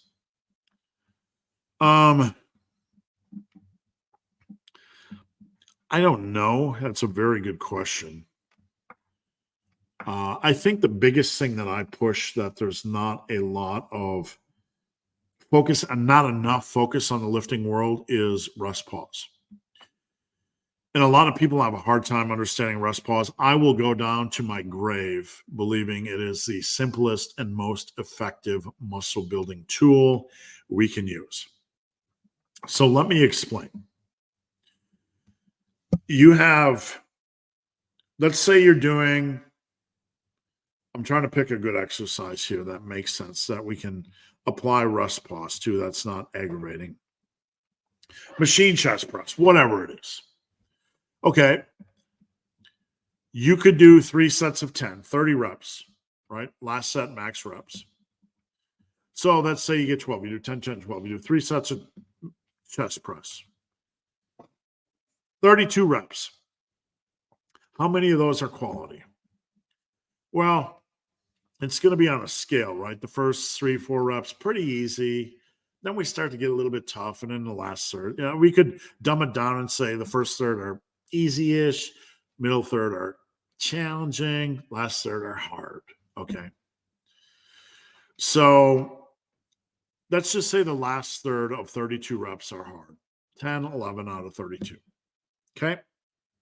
That doesn't mean the other reps didn't play a role in it, didn't provide mechanical tension and contribute to hypertrophy, and we don't need to overcomplicate things. But let's just analyze the real harder. You have about a third, maybe 10 to 11 reps. If you do rest pause, and we have what's called a bulldozer system where we do one set of 5 mini sets. So 5 mini sets is all out, max safe reps, rest 15, 20-ish seconds, max safe reps, rest 15, 20 seconds, max safe reps. So it's one set prolonged with 5 mini sets, resting 15 to 20 seconds between efforts. So you can do like 12, and then like 7, which is 19, then like 5, which is 24, and then like 4 and 4. So you get 32 reps, okay? So you're getting about the same reps using rest pause as you are straight sets. Straight sets, we got 10 to 11 hard reps. Rest pause, the first set of 12, the last 4 were hard. So we have 4 hard reps. We immediately jump back in, and we're toast already, right? Because we haven't fully recovered.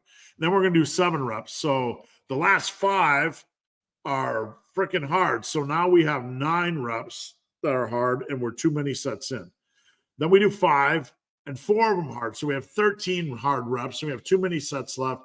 And of those, we have 3 and 3. So we got like 19, 20 hard reps out of the 32. So we did the same amount of reps. We just increased the overall, we use the same weight. We just increased the overall intensity, average intensity of the rep. Does that make sense? So that is why I like rest pause. Do we have to use it on everything? No. Was DC training onto something? Yes. Is it more engaging? Yeah. Is it for everybody? No. Do I advocate it for my clients as an option? I ran it for an entire year around 2008, and don't hold me to it. It was around that time. For a whole year, I ran nothing but rest pause. I did only 3 exercises per day. On bench, it was dumbbell bench, and then it was close grip bench. That's all I had in my old gym. I was freaking sore. And after like the first 3 weeks, I kept getting progression because you got 5 mini sets and you're pushing all of them to a max. So you got 5 opportunities on every exercise to add a +1. I loved it. I was always more sore. I made amazing strength progress. It takes a while to get in the groove, but I love it. I love it. I love it as an option, not as the only way. Is there a lot of science to back this? No. Is there a lot in the lifting community that don't embrace this as more potential than we pay attention to it? Man, I am the biggest rest pause proponent. The biggest. Go back in history. When I owned my website, I no longer own it now, Muscle and Brawn. We were doing rest pause bulldozer training way back when, 15 years ago. I saw DC and I said, I want to improve DC. I want to do it some way that I like to do it. So I created bulldozer training. And it's a little bit different, a lot of bit different.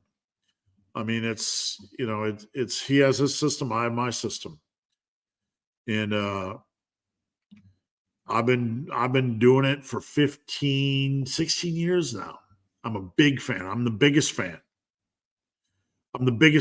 I don't know personally. There might be somebody bigger fan than me. I haven't met him. When is it best to include machines? Right now. Absolutely right now. We can't do all dumbbell and barbells. There's a rate of decay. Okay? You want to do a barbell exercise, you want to do dumbbell exercise, you want to do a machine, then a little bit lighter. A bench, I do dumbbell bench, I did jammer arm, bulldozer arm bench, and then barrel press. So there's a scale, but we want a good progression opportunity or window for each exercise. I like the plate loaded chest press. I like the machine chest press. I like to do them rest pause style if I can. Right now, pros and cons, both. Do both. The answer in the massive iron world is do both. If we're curious, do both. What do I do on lat pull downs? 1 week wider grip, 1 week V. I can get a good feel on my lats with the V pull down. I can get a good feel on my lats with the wide grip. What do I do on the T-bar station? I just did T-bars last night. Wide grip 1 week, neutral the next. Both. You don't have to do both. But the answer is, if you are curious which is better, both is always better, because both adds variety to the mix. If both feel good, then do both like every other week. A little bit of variety, a little bit of nuance is always going to be a little bit better for hypertrophy. Big Matt. Just wanted to drop in and say hi. Thank you. Was really happy in 2023. Matt is a client of mine. Thank you for allowing me the opportunity. And Matt's going to the Arnold this year, and I hope you can stop by and see the new gym. I hope it works out. Big Sam. Someone, 1 to 2 pounds a month on a bulk can be tricky to track. Just weighing twice a week. And you have to look at the graph. Okay, we have to look at a graph. Let me see if I can pull up a graph of one of my clients without providing their name. So I'm going to look at a client who I know has a really good track record of bulking. Hold on 1 second. I'm going to try to pull up his graph without pulling up his name. Okay, so he is on my social media. I have him up on my social media occasionally. So, okay. His name is Shelby, and I feature him on my social media, so I think it's okay to show his graph. I don't think he would mind. So we're going to look.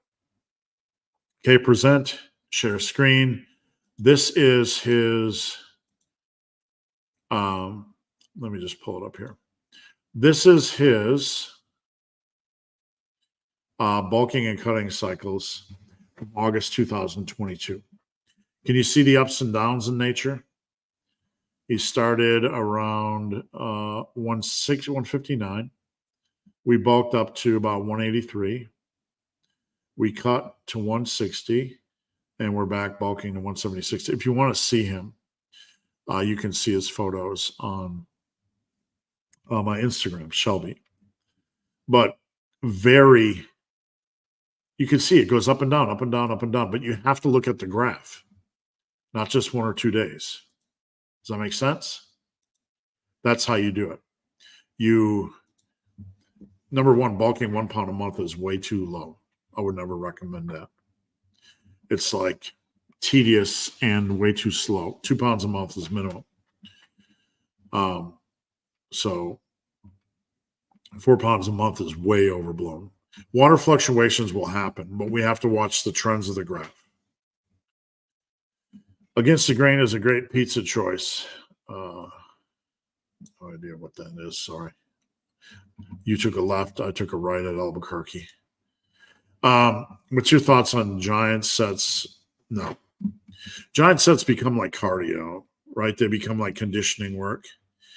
Supersets, where we do some kind of a big compound and then we move on to a lighter exercise. You could theoretically do a tri-set but we'd have to have like a 15, 20-second break where our heart rate elevates. The point is here to push a set hard, not to elevate our heart rate, right? So elevation of heart rate can happen. No big deal, right? It's going to happen sometimes. But we have to be able to attack a set hard. Does that make sense? How do I set the right focus to get everything from head to toe as strong as humanly possible? You watch every video I make. You have a good exercise selection per body part, exercises that allow for a reasonable progression opportunity, and you just remain consistent and nail your bulks. I often catch myself in bulking my workout plan and doing more and more. If you can fit in more exercise, you're probably not pushing hard enough. I'm just being honest. You got to get to the point where you're pushing those. If you find you have more room, then maybe we need to make the exercises harder.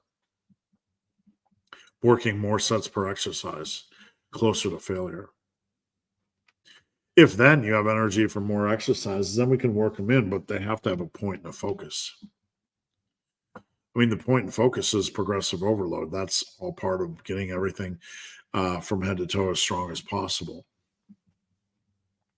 MG. What would be an ideal calorie intake? No idea.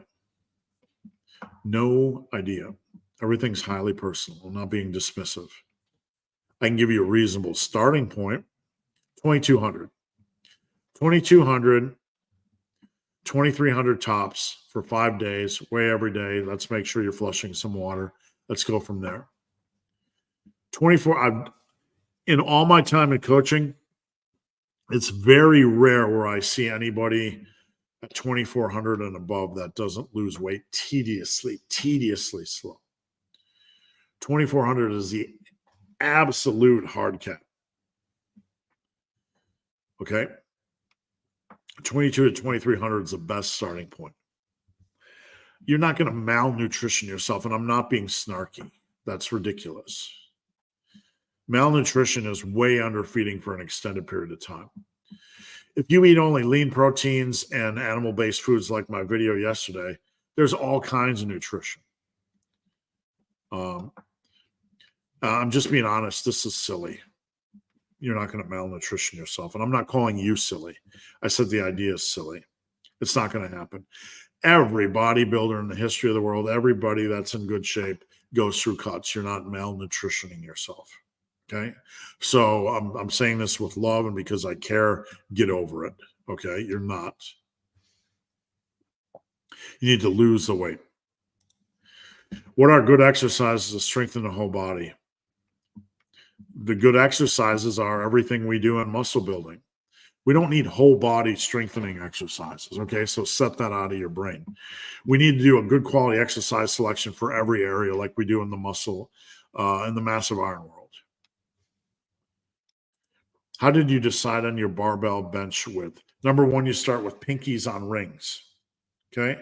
That's where everybody should start. Pinkies on rings. If you got really small, rinky-dinky little T-Rex arms, maybe an inch between the end of your palm and there, but that's where you want to start. And then you can move out if it feels comfortable and you want to do more chest focus. I'm obsessed growing my calves, okay? I've increased the price. Slow down, guy. Slow down. No, not 5 times a week. Harder work, not more work. Number one, you want to do a seated calf raise, maybe twice a week. You only need to train calves twice a week, so relax a little bit. Seated calf raise for your soleus, okay? You're going to do 1, 2, or 3 seconds up, hold for 1 or 2, 3 seconds, 1, 2, 3 seconds down. We're going to try to work the overall tension because calves have a limited range of motion. So because of that, we have to increase the tension, time under stress. Most exercises have built-in time under stress or mechanical tension, like a bench press. Calves have a very limited time under stress or tension, so we need to increase the stress. So that's how you work the soleus. Then you also want to include a standing press, calf press, or leg press, where you're doing it for 3 sets of 12. And then we need to progressively overload. That's all you need. Our single leg presses, if they feel good for you, I don't like the way they feel, but if they feel good for you, they're fine. How do you feel about the Yates row? I personally think it sucks monkey farts. I don't like it. Sorry for being crude and using bad humor, but I don't like it. I have clients that use it. That's fine. If you get a good feel, boom, do it. We want to keep the torso locked in. So that's fine. If you like it, use it. You can also do a pendley row where your hands are neutral, right? So a regular barbell row is like this, a hex bar row. You can do a hex bar row where your hands are neutral. So that's kind of a tweener. I have no problems with the Yates row. Some of my clients use it. I don't specifically like it. Matt, regarding the question on client behavior, As a CPA, I agree. Some clients feel their stuff should be number one priority no matter what. Those clients are usually the ones that are fired. People have to respect your time. I give more than I'm not going to say I give more than anyone. I was just given the honor of Coach of the Year by Trainerize, the largest training app in the world. Out of 400,000 coaches, I won. And I feel very fortunate to have won. And I'm not telling you this to elevate myself, but they mentioned I had 88,000 messages to my clients in a year. 88,000. That doesn't even include the form checks. So this is what I do, and then I do messaging with Team Massive, and then I do messaging on Instagram, and then I monitor YouTube in the periphery. It's what I do sun up to sundown. So I give a lot, and that's what I'm trying to frame here. But occasionally, rarely, you'll have somebody, and this is the way it is in life. Somebody will always push you further. They won't respect your time. Or as a human. They think they own you because they pay you a fee and that you should be immediately responsive any time of day, night, whatever. And that is right. Like, employers don't own you. You do your job, you're a professional, you leave.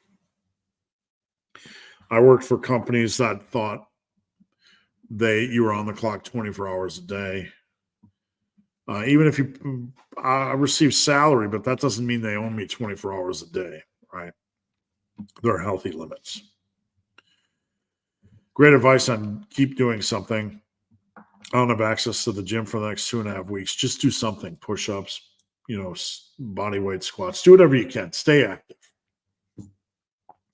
What do you think of the Sam Sulek mania? It's funny. Obviously, when someone catches your attention in the industry, it's curious to watch. Way back when, you've seen it come and go, right? Like when CT Fletcher caught fire and everybody was all about CT. And you see like guys like Sam come around. It's interesting to watch. It is. Rich Piana. They're like one part inspirational, one part like out of control, right? I don't know that Sam's out of control. I don't watch his videos. I really don't. So, but what I do watch is the reaction to Sam's videos, like everybody posting videos about Sam. So I know something's going on. I think it's good to have new blood in the industry because that's the cycle of life, right? And it's good. It keeps things fresh. It keeps things turning. It keeps us analyzing things. And there's a lot of people that are going to come out and just do spews for views, analyzing everything he eats, analyzing the way he trains. He trains for shit. He eats for shit. His steroid abuse is shit. He's going to die before 30, right? The only thing I'll say is I hope he takes care of himself. I don't know. And, I hope he's able to handle criticism well, because this box right here, it gets crazy, even for someone like me. I'm not saying it's out of control crazy at all times, but man, you get some weird trolls and stalkers and things. I've had some weird people, really borderline, over the years. And people YouTube channels people will make whole YouTube channels trying to single you out, right? I've had the most ridiculous things happen in all the years I've been on YouTube. I love YouTube. I love coaching. I love doing this. I love helping people. But you just learn there's going to be weird things. At one point, I had stalkers calling my ex-wife at work. One of them tried calling my kids and recording them, right? There was this whole phase where the fake Merc, the whole fake Merc era, where people were trying to find out things on people, right? And they're calling my ex and calling my kids. Like, what are you trying to find out, man? Like my personal business? Me and my ex-wife fought over which Christmas tree to get in 2003. I don't know. Ask me, I'll tell you. I don't know. She'll probably tell you. You get weird shit like that. I had a whole year where um, I got pulled into the fat acceptance thing, and the healthy at any size people went after me for a full year like crazy. They ended up making a documentary about the woman that kept harassing me. She would call my work, email my work relentlessly every day, nonstop for a whole year. Like, I've had some crazy things.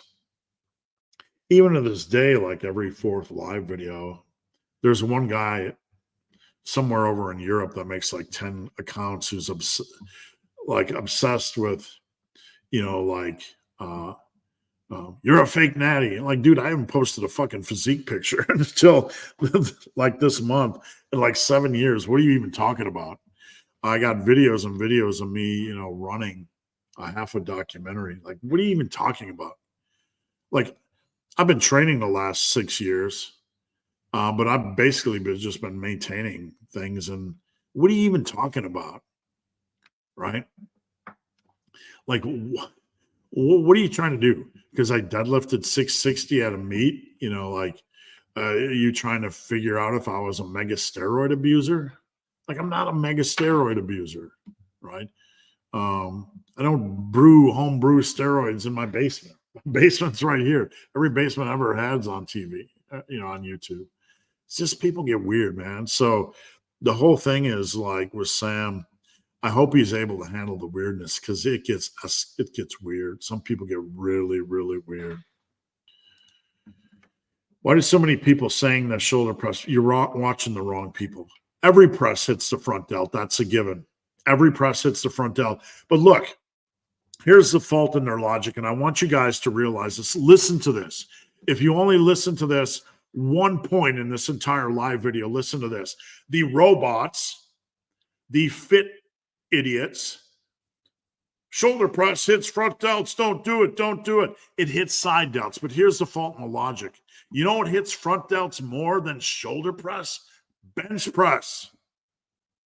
So if you use their stupid fucking logic, if you're going to drop overhead press, you might as well drop bench press. You might as well drop all presses. It's a compound movement. Of course, it's going to hit the front delts. That doesn't mean it doesn't hit the side delts. My overhead pressing, I get amazing side delt development and amazing side delt pumps from doing overhead presses. It's just common sense. You can't just do laterals for your whole life. It has a limited progression window. You're not going to get big off doing laterals. Look at the movement of a lateral. Watch. Elbow, relation to shoulder. Okay? Really, your elbow is a little bit in front of your shoulder. Okay? Watch that. Now watch the movement of a press. It's the same fucking movement. Lateral. Watch elbow, shoulder. Okay? Watch. Start a lateral, end a lateral. Look at elbow, shoulder. Now press. Elbow, shoulder. It's the same fucking movement. These are fit tards. They're fit tards. Look, that's probably going to give me some hate. I'm so over this stupidity. I'm so over this bad logic. I'm so over this nonsense. You want big shoulders, overhead press. You worried about your front delts getting hit on overhead press? Yes, they're going to get hit. Every lifter that has gotten strong in the history of lifting has overdeveloped front delts from all the pressing, usually from all the bench pressing. We don't stop doing overhead presses because they're a compound movement and hit the front delts. We want big front delts. That doesn't mean they don't hit the side delts. If you use their piss poor logic, then if you're going to not do overhead presses because they involve the front delts, you better not do bench presses because they hit the front delts more. Anybody that starts out pressing bench pressing is going to find their front delts are probably pretty darn sore that first year. Maybe even more sore. I would wager for a lot of you more sore than your chest. But you know what? On a bench press, your front delts get worked, your side delts get worked, your chest gets worked, your biceps get worked a little bit, and your triceps get worked. I get back cramps from stabilizing on the bench press. It's a compound movement. You have to work all movement planes. We can't do an overhead press because there's a minor degree or a subtle degree of front delt activation. Okay, we're going to bring the microphone real close. We're going to bring the microphone real close. Okay, this is really awkward, but we're going to talk secretly into the microphone. No fucking shit. No shit. There's front delt development. There's front delt activation. It's a compound movement. You need to stop watching these people. Literally. Even science says overhead press is almost as much side delt. Well, I would hope so. I get amazing pumps on side delt. I'm sorry to be crude, guys, but this is part humor, part stupidity. I hate this part of the industry. I sincerely do. Because it strikes fear in you guys and gets you guys. It's not using logic. It's not smart. It's not using critical thinking. Quite literally, if we stop doing the overhead pressing because the front delts are involved, that doesn't mean the side delts aren't getting taxed. The bench press is going to work your front delts even more. So if you use their crappy logic, no bench press for you, no pressing for you. And I will say, these fit-tards who are reductionists and only side laterals, you are not going to build quality delts, strong delts, and balance in your shoulder girdle just doing side laterals. There's very limited progression opportunity. They're okay exercise. You're going to cap out very quickly. Good afternoon, Steve. I just learned about your, and then it cut off. I'm trying to scroll down to see if there's any more. Sorry, man, I don't see anything else. Maybe it'll be later in the thing. Just add it on. If out of curl options, you are only physically able to do hammer curls, is that enough? Well, here's the thing we have to understand. When it comes to lifting, we can only do what we can do, okay? So when you have an injury or issue, I'm sorry for getting fired. I'm getting fired up. I get fired up over that topic. I'm so over the bad logic. And somebody's going to go run off like they usually do and tell the fitness person that he said, and then they're going to come after me and make a video, and you guys can just process it the way you process it, right? I just get over it because that's the way it goes. Somebody gets butthurt. If you're out of curl options, all you can do is what you can do. When you have an injury, illness, whatever, all you can do is what you can do. So the challenge is, hey, I can only do hammer curls. Is that enough? The way you got to think is, I can only do hammer curls. Let's make it enough. Amen. Faced tight times during Christmas and being able to get all my macros wasn't happening. And I'm not lifting as much because I don't want to eat one body part to build another. Well, I'd like to know more. But, you got to lift. At those times, you're not eating away your muscle. Muscle is almost impossible to lose when you're lifting. On the other hand, when you don't lift, you're going to lose muscle. So unless you're in an extreme deficit where you're only eating like 1,800 calories a day, then you got an issue. But if it's a slight deficit on some days, you're not eating away muscle. In fact, if you're not training, you're going to lose muscle. Lean times, keep lifting. Maybe just reduce the volume a little bit. So you're not expending as much energy lifting, but it's going to be a trivial difference. Could I take training splits such as a massive 12 and turn into, you can do anything really as long as it makes sense. Yeah. Just, if you do it, let me run it by me. Anything really works as long as you're getting in weekly volume and there's reasonable balance. When you had regrets in life, did you just move on or pout and cry? Well, we have to understand it's healthy to process things. It's healthy to have grieving periods in relationships or when you make bad mistakes. We've all made bad mistakes. I've made bad mistakes.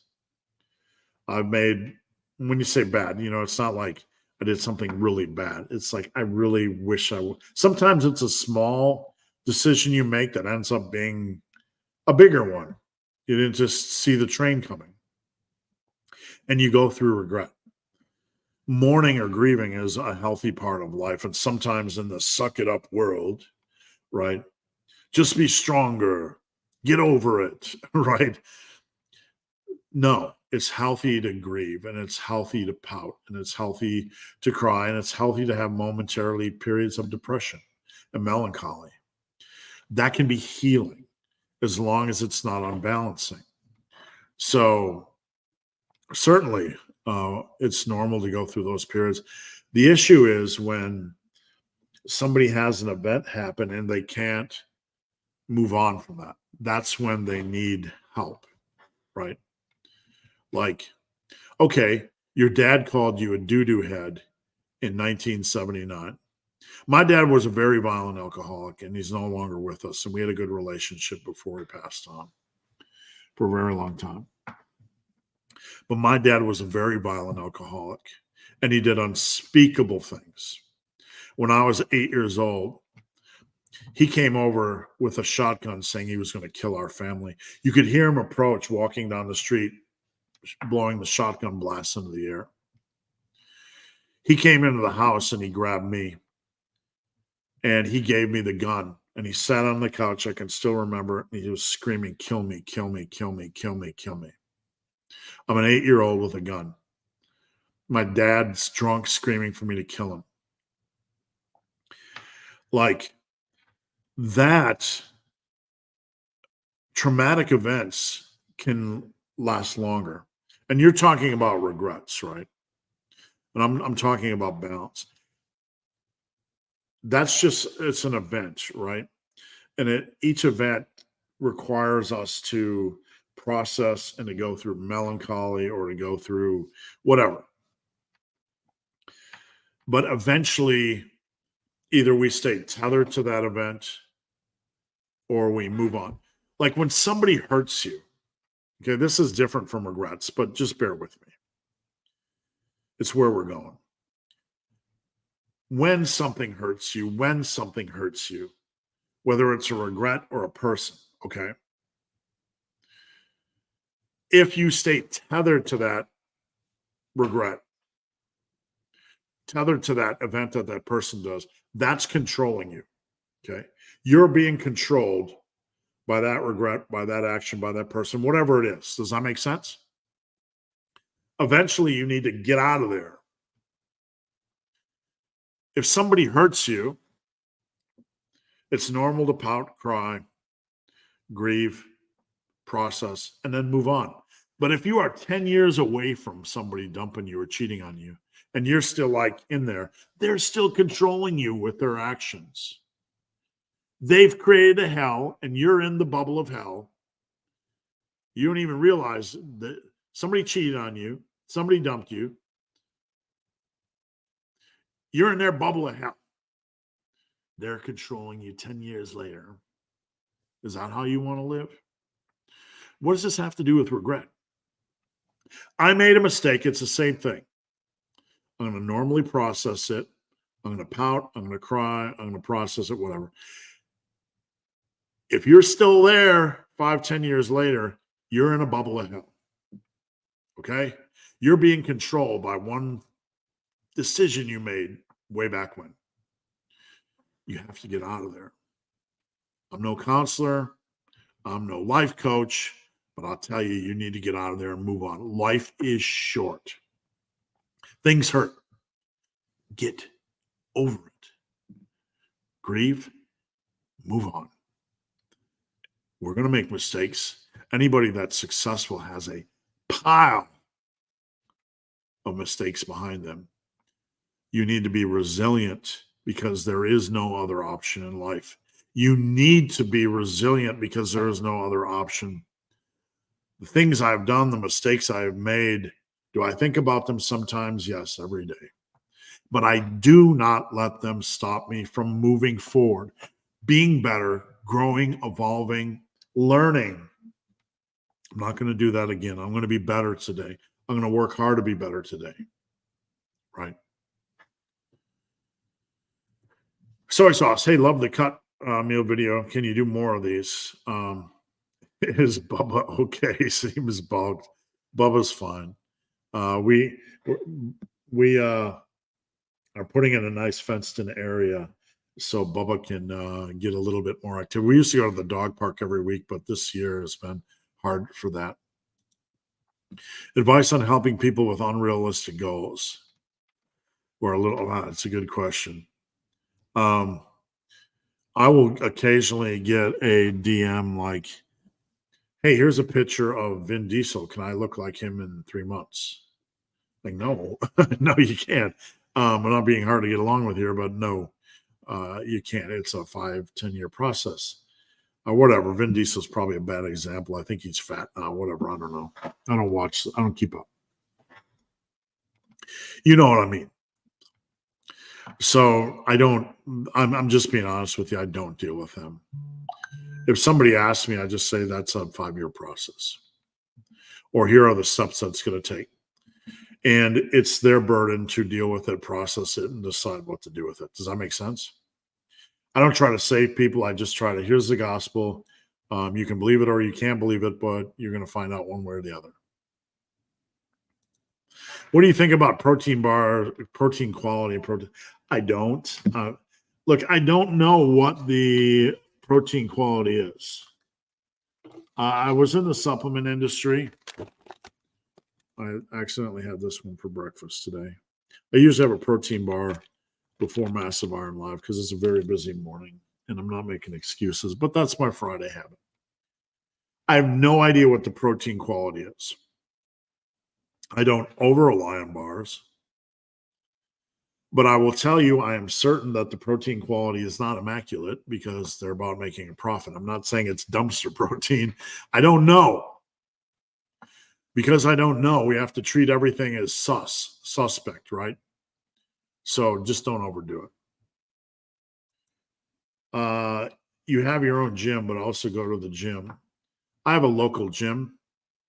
I want to keep a good relationship with them because I would like to get back into coaching Special Olympics in the new county I'm in. And sometimes it's nice to go to a commercial gym, to be around people. Like a big part of mental health is getting out and being around people, other people, and feeling a part of things. So I like to keep that open. But when I go to their gym, no, I do the same workout I do here almost exactly. Do you need to be concerned about protein quality being 50% from high quality sources? This is a pretty complex topic and what you define as high quality sources. Obviously, animal based sources are the highest quality sources. Eggs, dairy products, meat, organ meat, highest quality sources. That doesn't mean other sources aren't a very varying degree of quality. But yes, you have to try to maximize your protein sources. I don't I recommend 170 to 200 simply because dietary balance, not because I assume anybody's going to get low protein. Like you wouldn't, if you only ate 80 grams of high protein and no low protein, I wouldn't recommend only 80 grams of high protein, high quality protein. Then your diet's pretty imbalanced and you're not getting in. Meat and eggs and dairy are rich in nutrients and micronutrients and phytochemicals. So it's much more, it's not just about grams of protein. It's about nutrients. It's about dietary balance. If I saw someone with only 80 grams of high quality protein, like number one, their diet's very imbalanced. They're carby Barbie or they're fatty McWatty. meaning overdoing the fat intake. Number two, they're not getting enough. They're selling themselves short on the nutrient value of meats and eggs and dairy. Do I have an eating disorder if I plan my day? No, planning is not a disorder. Half the world is killing themselves because they don't have a plan, right? I mean, maybe they like to tell you got an eating disorder because you plan. I plan. I have some structure. The golden path to success is having a plan or a structure. I'm sure the most successful people in the world have very rigid plans. Do they have a disorder? Well, a disorder is a disorder, but planning is a whole different thing. So planning is not inherently a disorder. Does that make sense? Anthony, how did you do the rest pause for back during the period you did only rest pause? Usually I would do pendlay rows. I didn't do a lot of dumbbell rows the year I did rest pause. So I would do pendlay rows. What else would I do for back? Pendlay rows, 2-arm dumbbell rows, I think, or inverted rows. Usually 2-arm dumbbell rows, I believe, and then a curl variation. Was chasing soreness? I think. Look, I don't think the era matters. We get people that chase soreness, chase the pump. I don't really care that if you do this, as long as progression's in the mix. Is Team Massive as fun as these Friday live shows? Well, yes.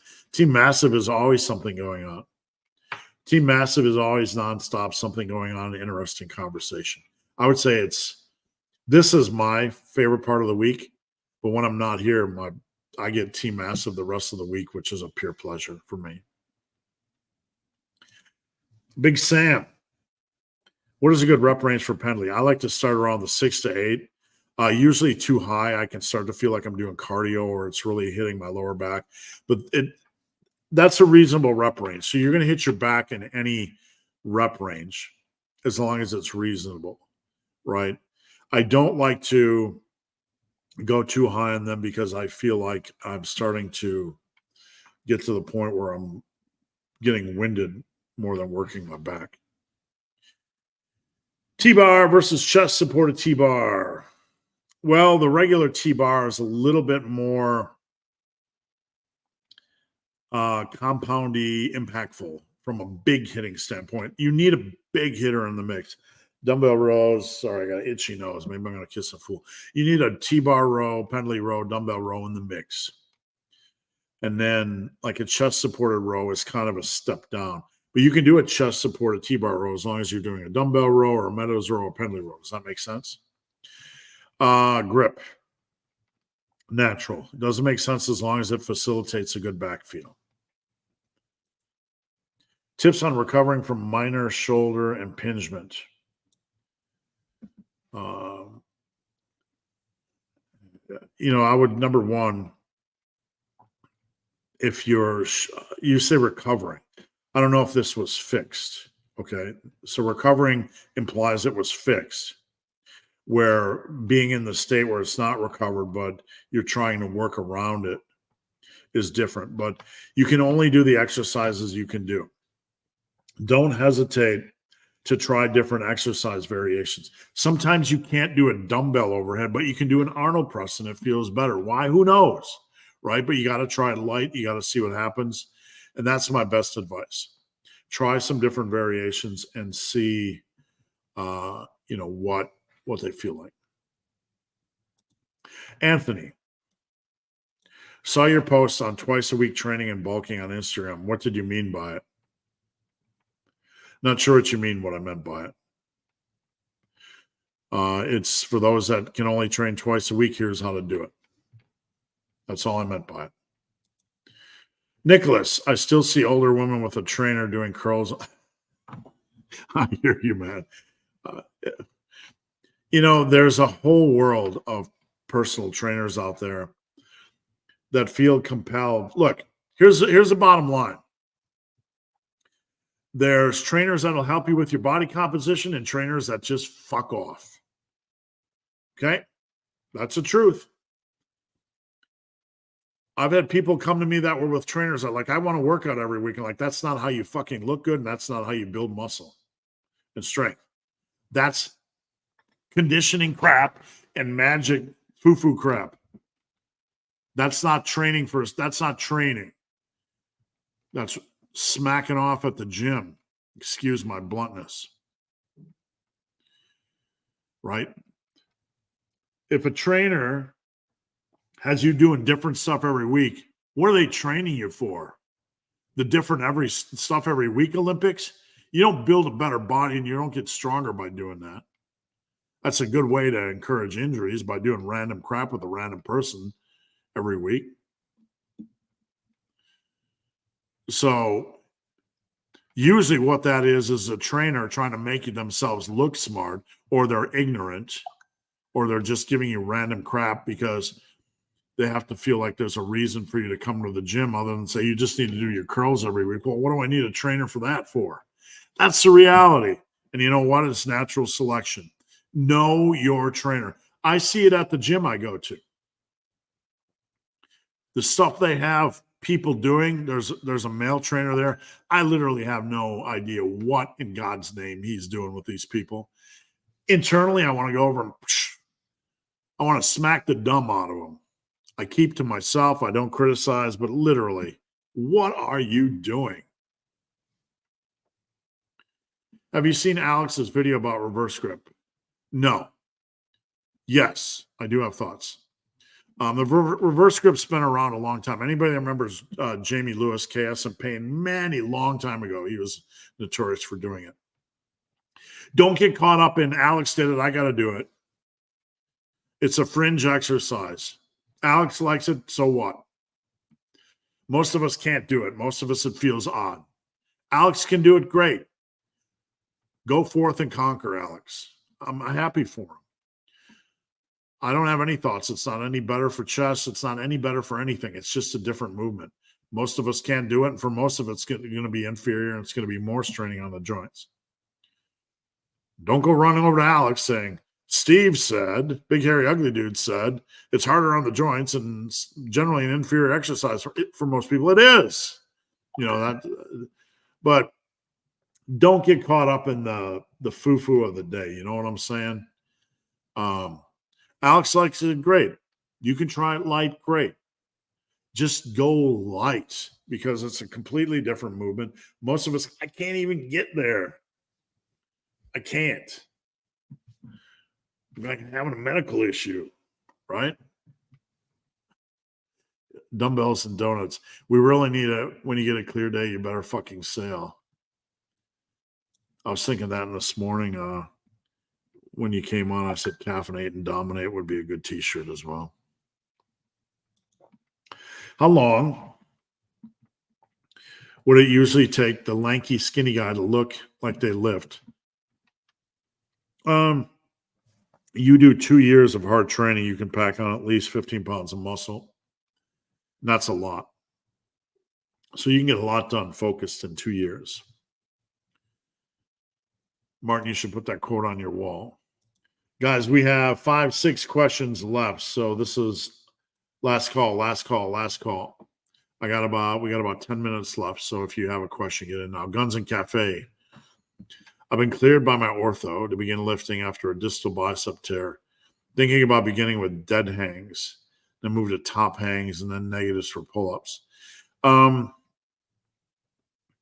don't know anything specifically about recovering from a bicep tear. I've never had one.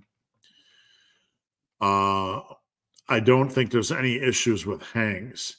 If you're going to do pull-ups, so you want to get full extension, you don't want to be stopping yourself halfway down. That puts a lot of extra stress.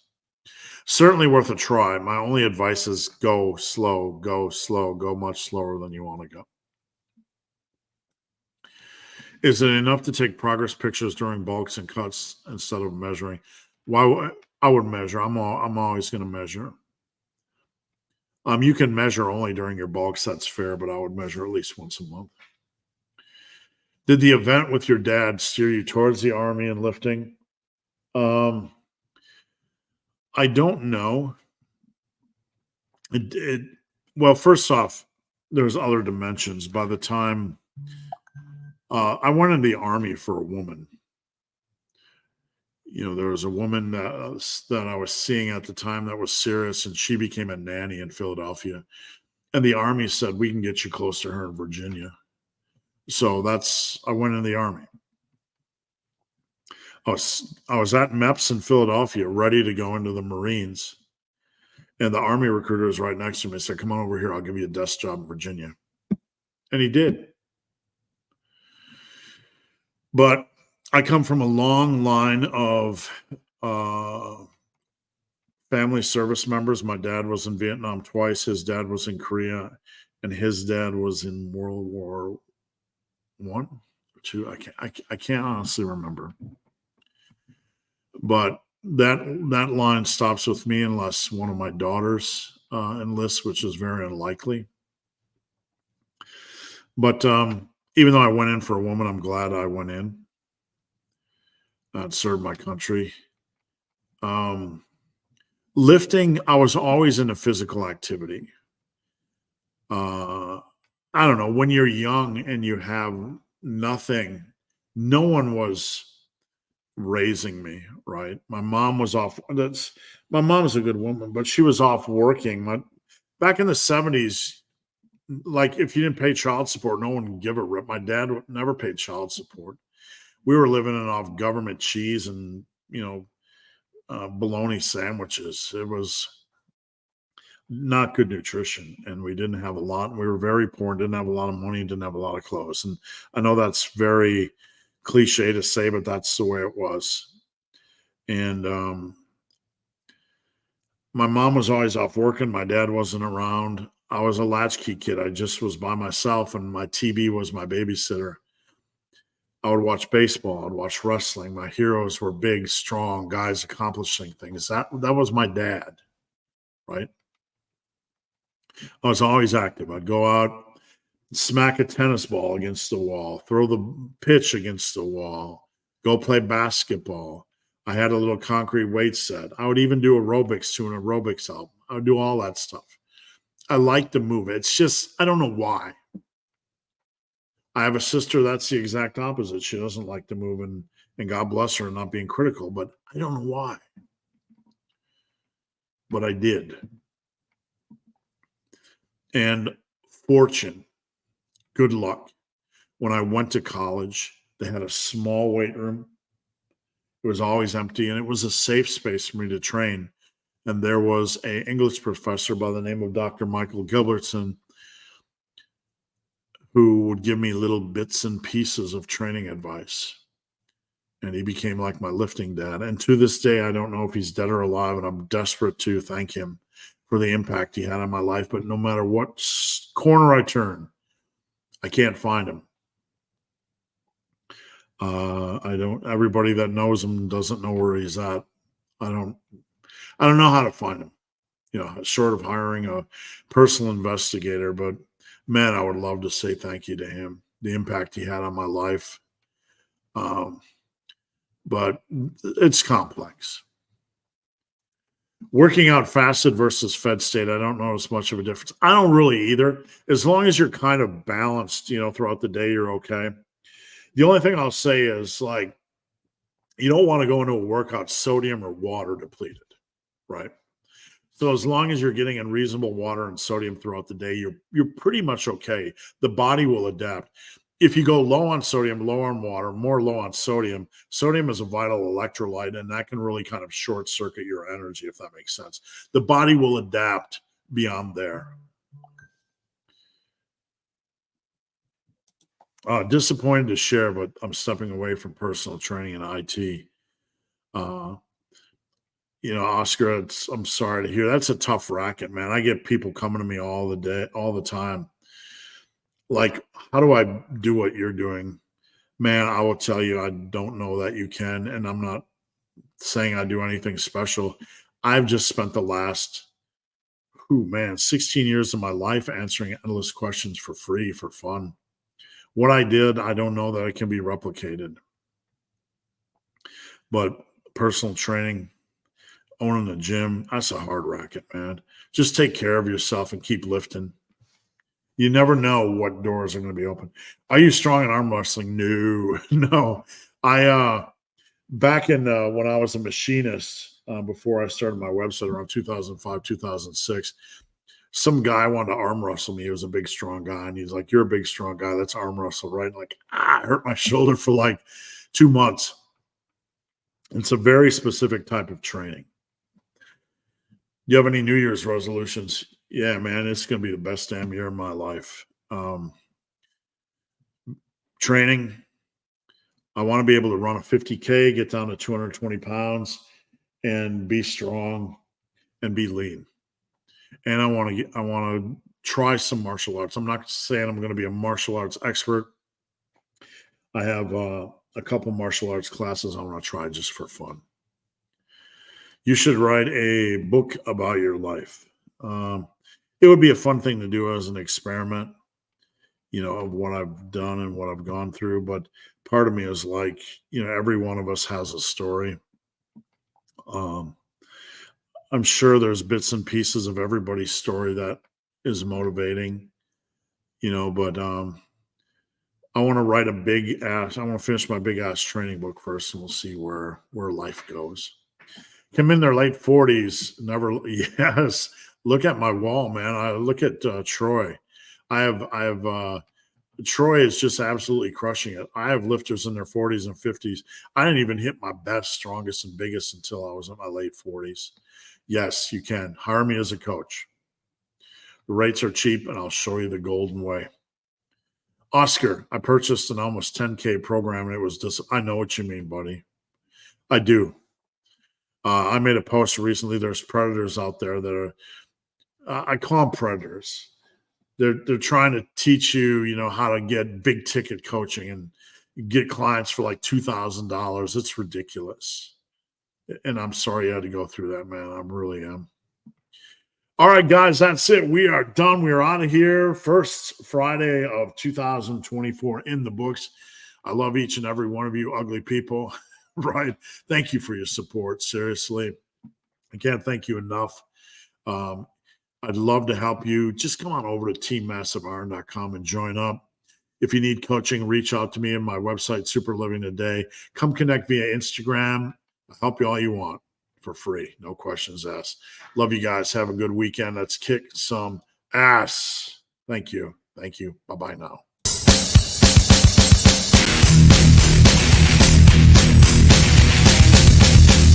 It's not almost over.